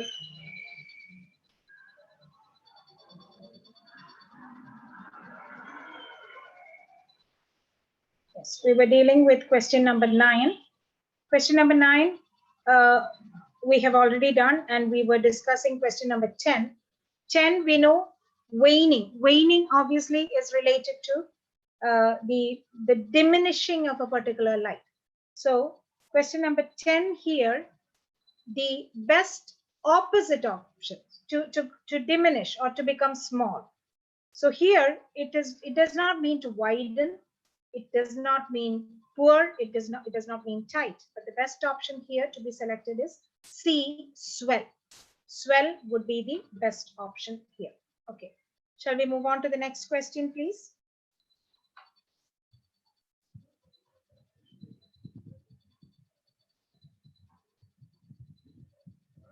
We've got questions 11 to 15.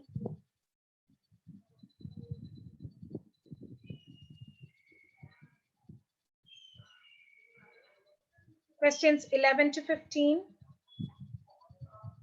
In each of the following, you have to find out the part which has got an error in questions 11 to 15. 11th question, the police has dash, or the whole sentence is divided into different parts, and the candidate has to specify which part the error is, and if there is an error, what the error is. Okay, so you have to identify the part. If there is no error, you could note it even as D. That's how it usually comes. Okay, so let's move on to the first question. The police has arrested the thief who broke into my house last night. So you've got A, B, C, and D, whichever be the part, you have to select it. Then question number 12.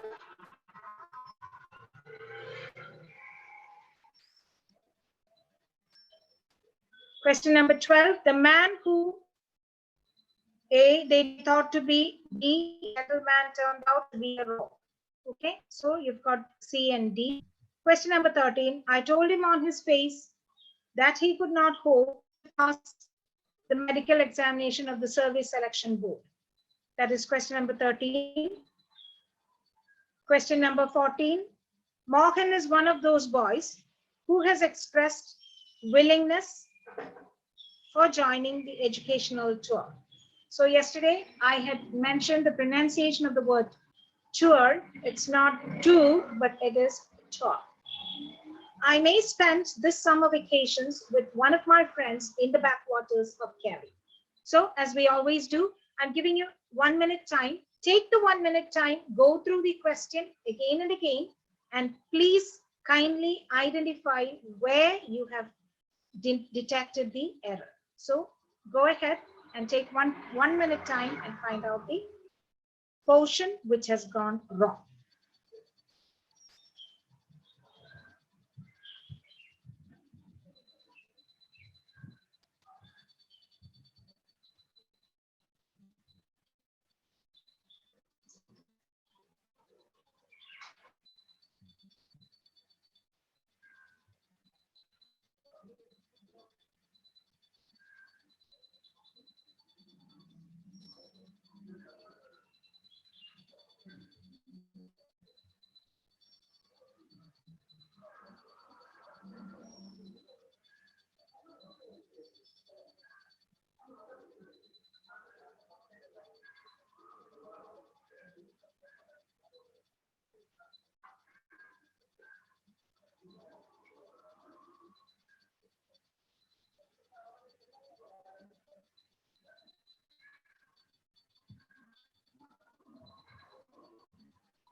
I believe it's done.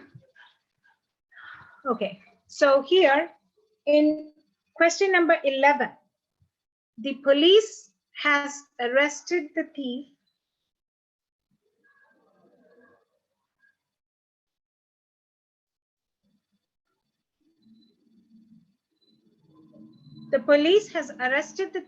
who broke into my house. So the correction here is you are taking police not as one single person. If you are taking it as one single person, then obviously the question should have had the policeman. If it was the policeman, then it's okay to say that the policeman has arrested the thief. No, but you are referring to the police. So obviously there will be more than one person there. So the police have arrested. So instead of has, you have to have a have there because police is used as a plural form. So that is a correction in question number 11. Now moving on to question number 12. The error in question number 12 is in D. That is, the gentleman turned out to be a rogue. Okay. And a rogue, the correct spelling is R-O-U-G-U-E. R-O-U-G-U-E, which means obviously an unreliable, unprincipled person. Okay, so that is the correction with question number 12. Question number 13. I told him on his face that he could not hope to pass the exam, the medical examination of the SSB. Okay, so here, question number 13, the correction is with the B part. So that he could not hope. If you say he could not hope, that could is referring to his ability not to pass. Okay, so could obviously shows ability, but that is not the intention here. Okay, so that could should be replaced by should, that he should not hope to pass. Okay, because if you say could, it is an what do you call it? It's an underlying statement that this person does not have the ability. So whether you pass the SSB or not, that is how you perform for the test. But you cannot, because almost 90% of the candidates who come for that test do have the ability to pass the test. But it is the circumstances or their inability, or you cannot call it as inability, their what do you call it? They're failing to perform well, which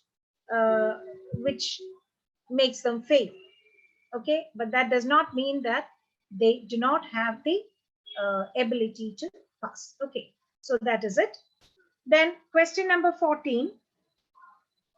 Mohan is one of those boys who has expressed one of those boys. So one of many. Always think when you take it as one, the actual meaning is one of many. So those boys are the subject there. So it would be those boys have expressed their willingness, out of which Mohan is one. So in reality, the boys are the subject of that sentence, and boys are plural. So the verb has to be has. Have.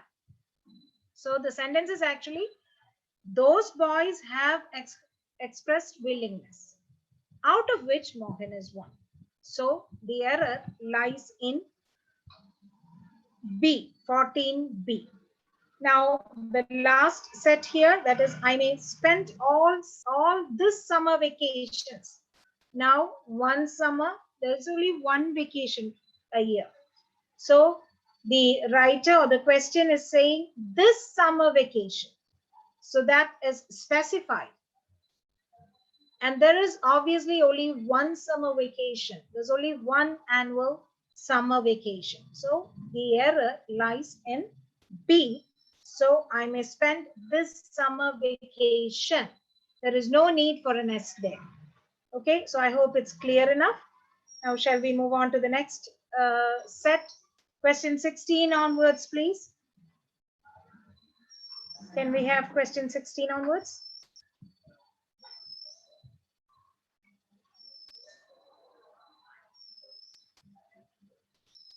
Thank you. Pick up the most effective word from the given words to fill in the blanks to make the sentence meaningfully complete. According to the weather dash, it's going to be cloudy today. That is question number 16. And A, announcement, B, indication, C, prediction, D, forecast. The villagers dashed the murder of their leader by burning the police vans. Protested, avenged, mourned, consoled. Question number 18. While on the routine flight, the aircraft was hit by a missile and dash. Fired, burst, caught, and gulped. 19. Harry got the company car for a dash price as he was the senior most engineer of the company. Reduced, discounted, fixed, and nominal. 20. The unruly behavior of the soldiers dashed their commander. Clashed, aggrieved, incensed, impeached. Okay. So as we always do, you can take 1 minute time and find out the answers in 1 minute.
I hope it's done.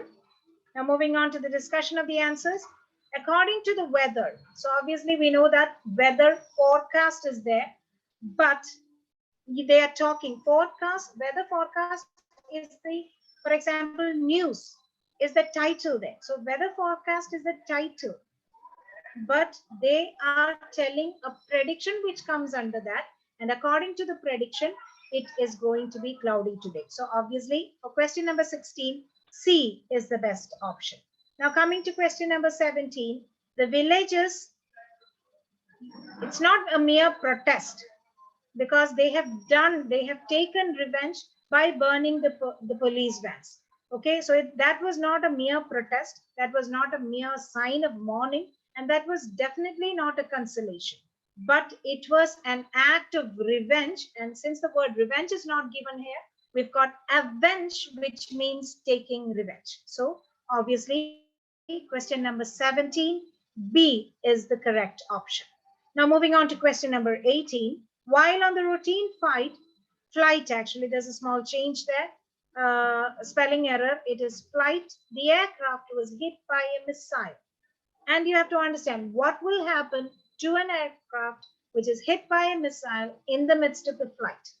Obviously it would explode. So it's not just getting fired, it's not just getting caught, it's not just getting covered by flames. The first thing is that it would explode, or the word which means almost similar to explode here is burst. Now moving on to question number 19. Harry got the company car for a dash price as he was the senior most engineer of the company. So it's not a reduced price, because you can't say that you don't just get it for a bargain. No, he did not get it for a fixed price. Then you didn't have to explain what the situation is. They tell us the story or tell us the background of that person, saying that he was the senior most person. So obviously there should be something which he has to get as the senior most person.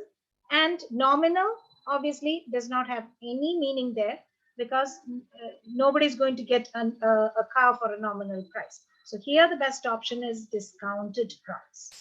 That is option 19B would be the best choice. Now moving on to question number 20. The unruly behavior of the soldiers dashed their commander. So unruly obviously means it's not a positive thing. It's definitely a negative thing. So the what do you call it? Misbehaved behavior or rash behavior of the soldiers. It's not clash their commander, aggravated. No, he's a commander. He does not have to become aggravated. There is no impeachment there, but incensed or angered the commander. So 20, the best choice is incensed. Okay. Shall we move on to the next set of questions, please? Okay.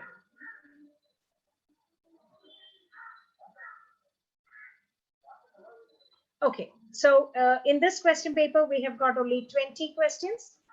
And as I have always said, and I'm just repeating what I have told in the former classes, always concentrate.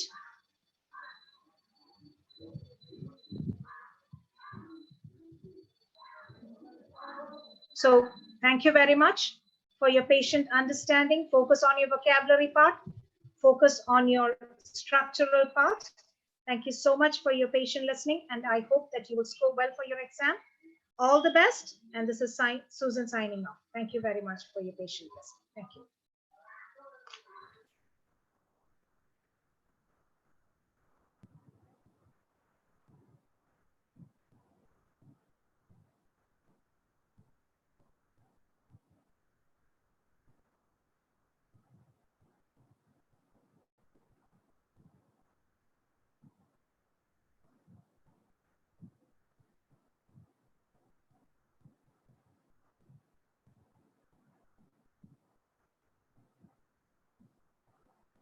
Okay, hi, good afternoon, everyone. Hope you all are doing great. So let us proceed with the AFCAT 1 2013 General Awareness section. So the first question that appeared in the AFCAT 1 2013 paper, the General Awareness section, was the 21st question: who accorded the title Mahatma to M.K. Gandhi? Who accorded the title Mahatma to M.K. Gandhi? So none other than our Nobel laureate, Mr. Rabindranath Tagore, right? He was the one who accorded the title Mahatma to M.K. Gandhi. And what a coincidence. Today we are celebrating Gandhi Jayanti. So a very happy Gandhi Jayanti to all of you, right? So as per the question, who accorded the title Mahatma to M.K. Gandhi? The options given to us are A. Sardar Patel, B. Nehru, C. Sarojini Naidu, and D. Rabindranath Tagore. The correct answer is D. Rabindranath Tagore. Moving forward to the next question. The next question says, the non-cooperation movement started in which year? The non-cooperation movement started in which year? This is the 22nd question. The options that are given to us are A. 1900, B. 1921, C. 1940, and D. 1935. Now, the options that are given to us are slightly wrong here. The options that are given to us are slightly wrong. It's a mistake on part of AFCAT. Actually, the non-cooperation movement by M.K. Gandhi started in the year 1920. It started in the year 1920, not in the year 1921. However, out of the options available to us, the best possible option is 1921. So we are supposed to mark 1921, but not subscribing to the correct, the options given here to us, we can generally discuss about the non-cooperation movement. It started in the year 1920 and it ended in the year 1922 with the famous incident of Chauri Chaura, where 22 policemen of the Chauri Chaura police station in Gorakhpur district of UP were burnt alive by the Satyagrahis. That's how Gandhi called off an abrupt end to the non-cooperation movement. All right. And since in the year 2020, we are celebrating the centenary of non-cooperation movement, that is, we are celebrating 100 years of non-cooperation movement, this topic of modern Indian history becomes very important for you. You may have questions from this area. All right. So moving on to the next question that was asked in the general awareness section of AFCAT 1 2013 paper. The 23rd question is, during the Middle Ages, education was confined only to. during the Middle Ages, education was confined only to, the options given to us are A. Kshatriyas, B. Brahmanas, C. Peasants, and D. Shudras. All right. A. Kshatriyas, B. Brahmanas, C. Peasants, and D. Shudras. So the correct answer to this question is B. Brahmanas. In the medieval ages, what happened? In the Middle Ages, what happened is Brahmanas had kept their monopoly on education. That is, education should be a monopoly of the Brahmanas. Maximum it should go up to the Kshatriyas. It should not penetrate to the lower Varnas. All right. So you can see there is a picture that I have attached there. Brahmins saying, we are the priests, we are the highest ranking in the order of the Varnas. They performed ritual for the gods, right? And there were only a few of them. Only Brahman men, not even women, only Brahman men were allowed to go to school or to teach in schools, right? Brahman women were not entitled to do it. So the correct answer to the 23rd question is, during the Middle Ages, education was confined only to the Brahmanas. Okay, B. Brahmins. The 24th question, who among the following was responsible for the spread of Buddhism in Sri Lanka? Who among the following was responsible for the spread of Buddhism in Sri Lanka? Now, a very easy question, I would say. The correct answer to this question is Ashoka. Ashoka's own children by the name of Rahul and Sanghamitra were Buddhist missionaries, and one of them went to Europe spreading Buddhism, and one of them also went to Sri Lanka. All right. So the correct answer to the 24th question of the general awareness section of AFCAT 1 2013 paper, who among the following was responsible for the spread of Buddhism in Sri Lanka, is A. Ashoka.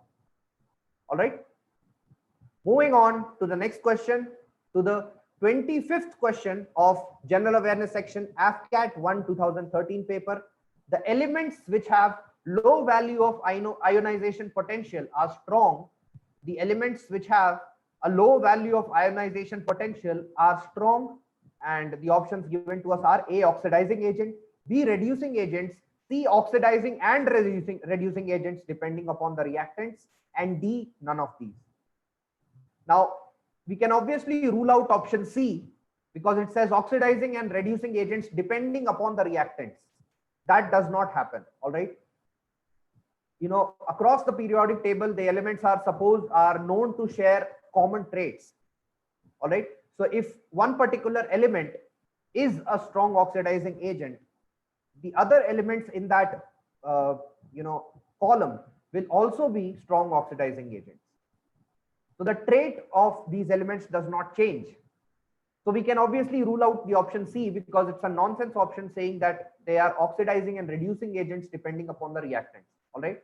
The option D, if you see, it says none of these, which is again a wrong option because the elements, unless they are inert elements, unless they are present in the last column of the periodic table, they will be qualified as either an oxidizing agent or a reducing agent.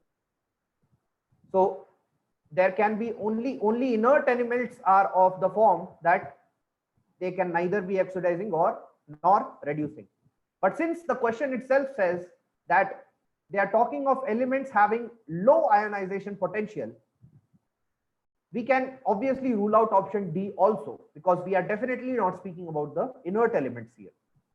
So that's how we are left with A, oxidizing agent, and B, reducing agent. All right. Now the correct answer here is, you can read the text, the greater the ionization energy, or let's say the ionization potential, the more difficult it is to remove an electron. The ionization energy may be an indicator of the reactivity of an element. Elements with low ionization energy tend to be reducing agents and form cations, which in turn combine with anions to form salts. All right. So the correct answer to the 25th question is B, reducing agents. All right. So the elements with low ionization potential are very strong reducing agents. All right. And the reverse will, the vice versa will also be true. The elements with high ionization potentials, as you can see in this picture, will be strong oxidizing agents. All right.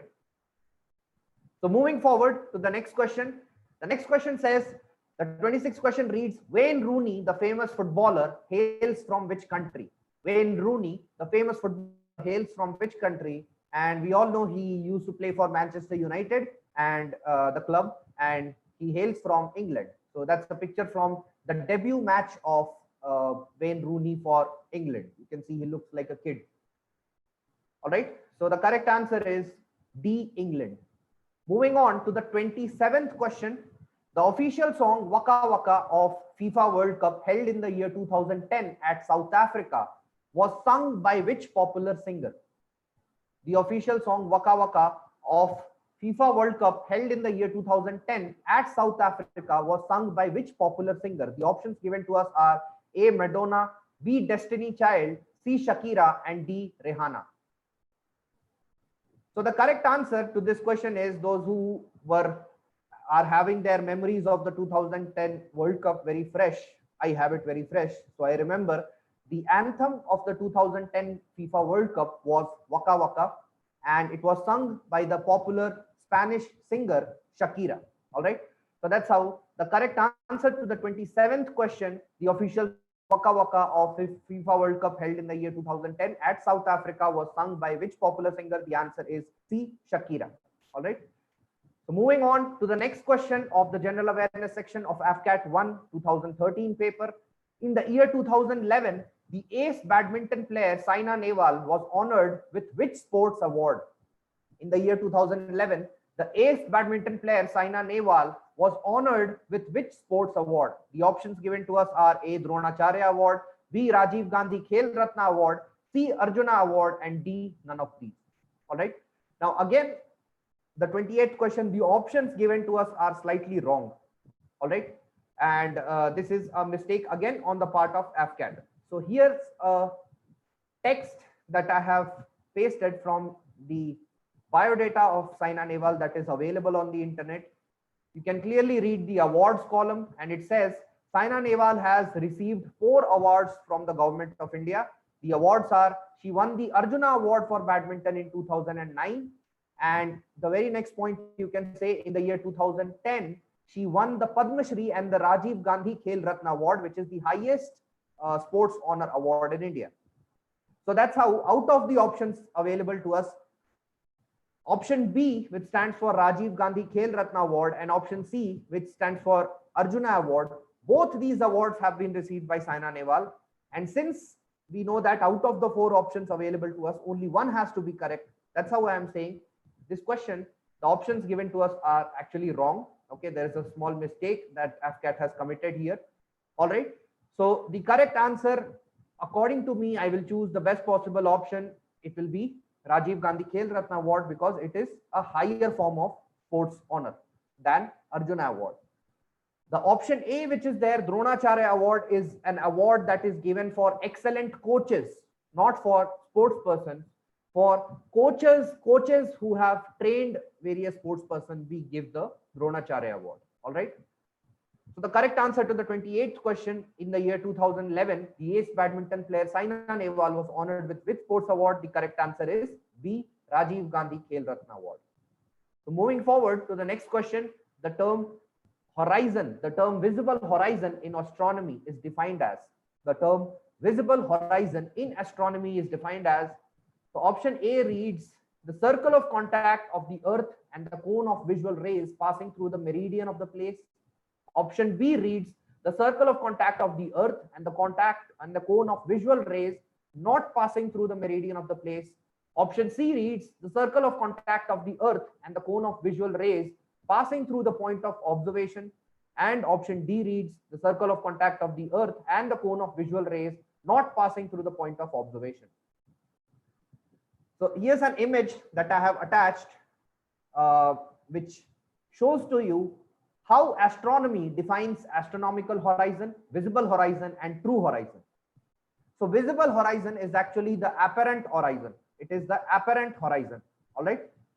So that's how we can very clearly say that out of the definitions given to us, option C, if you read it carefully, the circle of contact of the earth and the cone of visual rays, and the cone of visual rays passing through the point of observation, that is, this cone here is what they are talking about.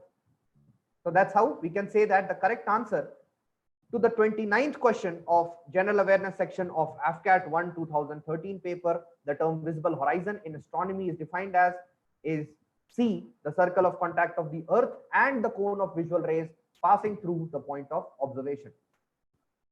Moving forward to the 30th question, a very easy question. NREGA, NREGA stands for NREGA, which is NREGA stands for, the options given to us are A, National Revenue Engagement Guarantee Association, which is a very nonsense option. Option B stands for National Revenue Employment Guarantee Act, right? Option C is National Rural Employment Guarantee Association, and option D is National Rural Employment Guarantee Act. Now, what is NREGA? NREGA is a poverty alleviation program which has been launched by the government of India. Okay, it's a poverty alleviation program launched by the government of India, and it provides out of the 365 days in a year, it provides 100 days. It provides 100 days of minimum wages or 100 days of employment to workers in the rural areas, those who are falling below the poverty line. All right.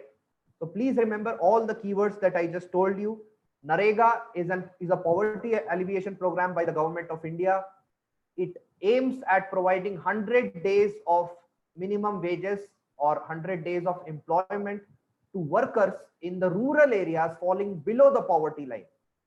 All right. And it also secures the livelihood for only one person of a family, not all family members. All right. Only one person, the head of the family preferably. All right.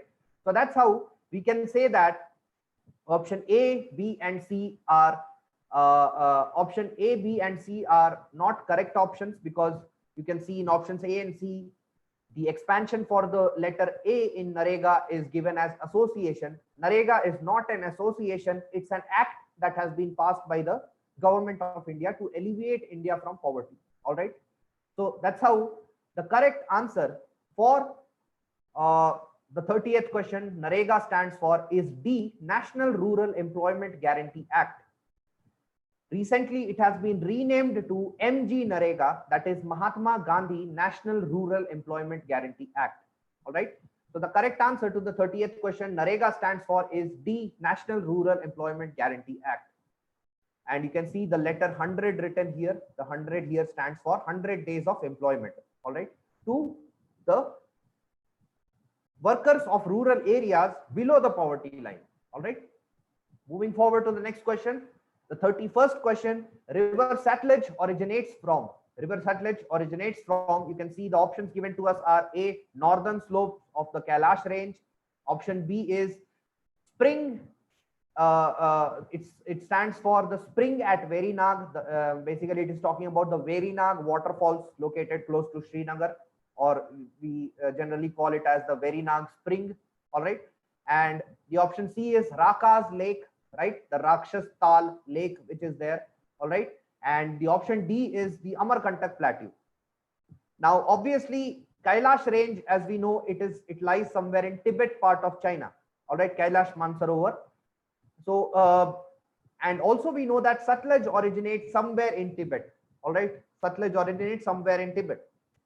So obviously we can rule out option B and option D from the, the options that are available to us. The option B says spring at Verinag, right? The Verinag waterfalls, which is located in Jammu and Kashmir near Srinagar. All right. So we can rule out that option because we know that Satluj and Indus do not originate from there. Option D, if you see, it reads Amarkantak plateau, which on the other hand is located in the Vindhyan mountains. Okay, the Amarkantak plateau is the meeting point of the Vindhyan range and the Satpura range, and from the Amarkantak plateau we have the river Narmada originating. All right. If we see option C, it stands for Raka's lake or the Raka Poshi lake, and it is also located close to the Kailash Mansarovar. So just knowing that Satluj originates somewhere from the Kailash range won't be enough, because you can see there are so many rivers that are originating from Mount Kailash that is mentioned here. You can see Indus, Satluj, right? And you can see Yarlong Sangpo, which is the name for Brahmaputra in Tibet. Now, a little bit closer look at the details here, and we will be able to find the Lake Rakshastal or Rakas Lake, that is also located close to Kailash Mansarovar, but not exactly the Kailash Mansarovar. It is located on the southern tip of Kailash Mansarovar, not the northern part. All right. And if you read the description here, Lake Rakshastal is a lake in Tibet Autonomous Region, China, lying just west of the Lake Mansarovar and south of Mount Kailash. The Satluj River originates at Rakshastal's northwestern tip. All right. Satluj River originates at Rakshastal's northwestern tip. So that's how we can say that the correct answer to this question is C, Rakas Lake, okay, or Rakshastal Lake.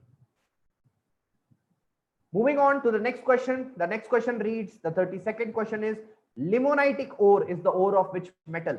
All right, limonitic ore is the ore of which metal? And you can see there are four ores of iron which are there. There are four ores of iron, and they are categorized according to the percentage concentration of iron which is present in them. And you can see the types of ores are hematite, magnetite, limonite, and siderite. All right, hematite, magnetite, limonite, and siderite. And out of all of these, you can see it is mainly the limonite ore which they are talking about. So the question was, limonitic ore is the ore of which metal? The correct answer will be iron. All these four are ores of iron, obviously in decreasing order of concentration of iron. Moving forward to the 33rd question, Black Revolution relates to which of the following? All right, Black Revolution relates to which of the following? So here's a list of the agricultural revolutions that have taken place in India. A very common topic from which questions can be asked, not just in AFCAT, but any competitive examinations. We must know what each of these revolutions stand for. And you can see in the list, the Black Revolution is clearly mentioned there. The Black Revolution stands for petroleum production. All right, petroleum production. All right. And obviously you can rule out the others. Maybe you will not be able to remember exactly that Black Revolution stands for petroleum, but you will be able to perform the elimination quite easily if you have read this table before going for the exam. You can see option A reads self-dependence in food grains production. Okay, self-dependence in food grains production. Now, food grains production is something like which was the mandate during Green Revolution. Okay, it was the mandate during Green Revolution. So you can see here the Green Revolution is what focused on food grains production. All right. Option B, if you see, option B is self-dependence in milk production. Self-dependence in milk production. So that is obviously White Revolution. All right. That is obviously White Revolution, or popularly known as Operation Flood. Operation Flood, and that aimed at high amount of milk or dairy production.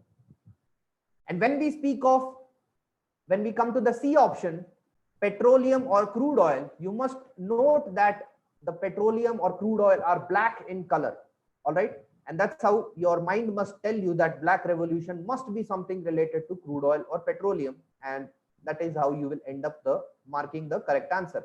So Black Revolution, yes, it stands for high amount of petroleum production, self-reliance or self-dependence in the field of petroleum production. However, we have not been able to attain it because we produce only 20% of the petroleum. We actually import 80% of the petroleum from other countries. All right. Now moving forward to, this is a diagrammatic representation of the same. Moving forward to the next question, the 34th question, Karar is the unmanned bomber aircraft. Karar is the unmanned bomber aircraft of, and the options are A, Iraq, B, Iran, C, Turkey, and D, Pakistan, right?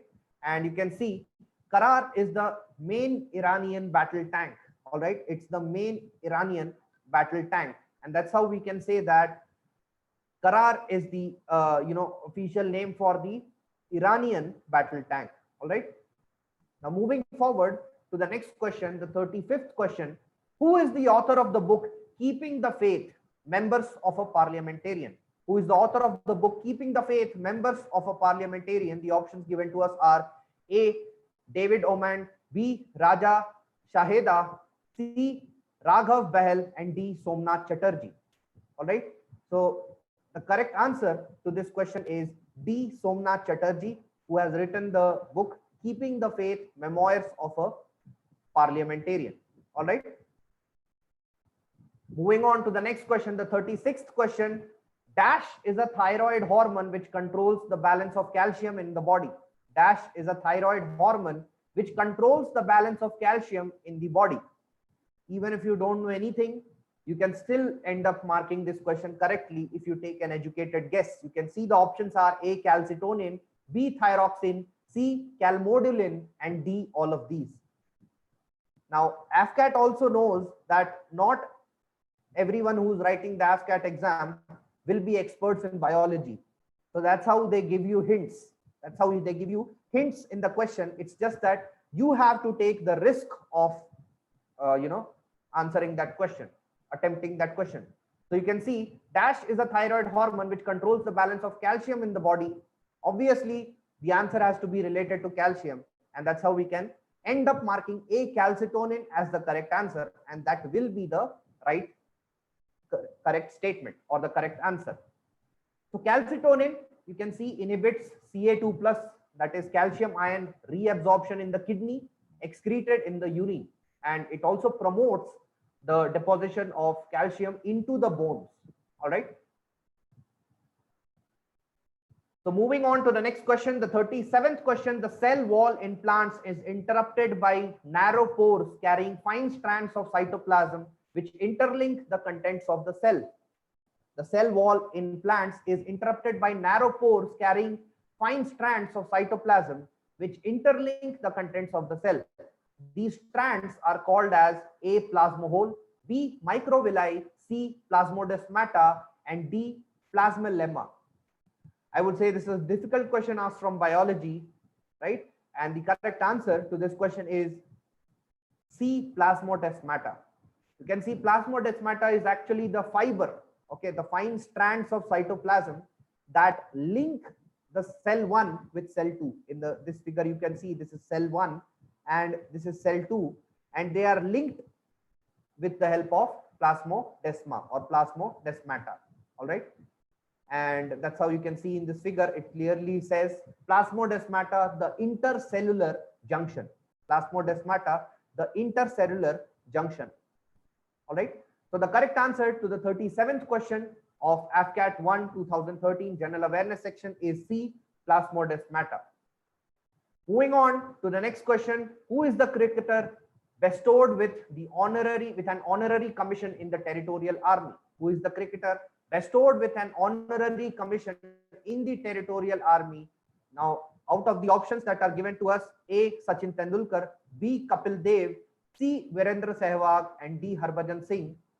The correct answer is B. Kapil Dev, who has been given an honorary rank in the Territorial Army. We also know that Mahendra Singh Dhoni, a famous cricketer, has been given an honorary rank, right? All right. So out of the options that is available to us, B. Kapil Dev is the correct answer. All right. Moving on to the next question, the 39th question says the transport phenomenon occurs in the dash state of a gas and is dash, fill in the blanks. The options that are given to us are A. Non-equilibrium, irreversible, B. Non-equilibrium and reversible, C. Equilibrium and irreversible, D. Equilibrium and reversible. So there's a picture that I have put for your reference. It says the definition of transport phenomenon, and it reads, transport phenomenon are all irreversible processes. All right, they are all irreversible processes of statistical nature stemming from the random continuous motion of molecules observed mostly in fluids. They involve a net macroscopic transfer of matter, energy, or momentum in thermodynamic systems that are not in statistical equilibrium, right? So based on the context of this paragraph, we can clearly state that the two conditions that are being looked for in the question is, first is the state of non-equilibrium. Okay, transport will not work in the state of equilibrium. The moment equilibrium is attained, we know that the gradient is not existing anymore, and that's how transport phenomenon will not exist. Okay, transport will not happen. So there is a gradient, or let's say a non-equilibrium state that has to exist for the transport mechanism to take place. And once that comes into existence, things, once the transport mechanism starts, automatically things will be going towards equilibrium. And there is absolutely no way in which we can come back to non-equilibrium. All right. So that's how we can say that the change will be irreversible in nature. The change will be irreversible in nature, not a reversible change. We cannot go back from equilibrium to a non-equilibrium. All right. So the correct answer according to this context is A. The transport phenomenon occurs only in non-equilibrium state of a gas and is irreversible. It's an irreversible change. All right. Moving forward to the 40th question, which of the following compounds form nitrites with nitrous acid? Which of the following compounds form nitrites with nitrous acids? The options that are given to us are A, primary amines, B, secondary amines, C, tertiary amines, and D, all of these. So there is a small text that I have pasted, and you can see that aliphatic primary amines except methylamine react with nitrous acid in cold condition to form unstable aliphatic diazonium salts. All right. Whereas we are looking for the formation of nitrites, not diazonium salts. This salt decomposes to alcohol and nitrogen gas. Aromatic primary amines give relatively stable diazonium salts. All right. You can see the option 2 is secondary amines react with nitrous acid to form yellow oily N-nitrosoamines. Again, we are not getting the nitrites that we are looking for. Now moving on to the third point, you can see aliphatic tertiary amines react with nitrous acid to form water soluble nitrite salts. So this is exactly what we are looking for. We are looking for something that can react with nitrous acid and give us nitrite salts. And out of the text that we have just seen, it is very clear that it is basically the tertiary amines. It is basically the tertiary amines which is present in option C. So the correct answer to this question is C, tertiary amines. Now with that, we have come to an end of AFCAT 1 2013 paper discussion, and also we have come to the end of the free online crash course on the previous year AFCAT question papers from 2013 to 2017. Hope it was highly beneficial for you. Hope you got to know not just the correct answers and the correct solutions to the questions, but also as to why the questions have appeared in AFCAT exam. So with that knowledge in mind, I would like to conclude the crash course that we have been conducting, and also wish you all the very best. And with all the due preparation that you have done, all the hard work that you have shown till now, all the optimism, all the perseverance that you have shown till now, do attempt the AFCAT paper with full confidence and walk into the examination hall with full confidence. Try to dominate the paper. Try to dominate the paper, because purposefully they set the question paper in such a way that they will put easy questions in the middle where people will not see it easily, and they will put the difficult questions at the start or towards the end of the paper. So generally what aspirants do commit the mistake is the moment they see the first, second and the third questions, they lose all the confidence. Then they turn over the paper and start solving it from the last. And again, there are difficult questions placed at the last. They see the last three questions and again, they lose further more confidence. And they think that they don't know anything. And whereas the easy questions are always present in the middle, they are all jumbled up. So please do not, underestimate your preparations, your hard work that you have done. You will easily be able to clear the AFCAT exam. It's just that you have to dominate the paper. The moment you walk into the exam hall, dominate and go with the mindset that I am going to nail it in the very first attempt. I am going to nail it in this very attempt, even if your preparations are not that good. You have seen the level of the questions being asked. The questions are being asked of the basic school level, and you all are graduates. So you need not worry at all. A little bit of common sense, a little bit of composure, mental composure is what is required for you to do well in the exam. So all the very best to all of you. Thank you all for having patience and bearing with us throughout the crash course that we were conducting. All right. So thank you all. Signing off. Bye.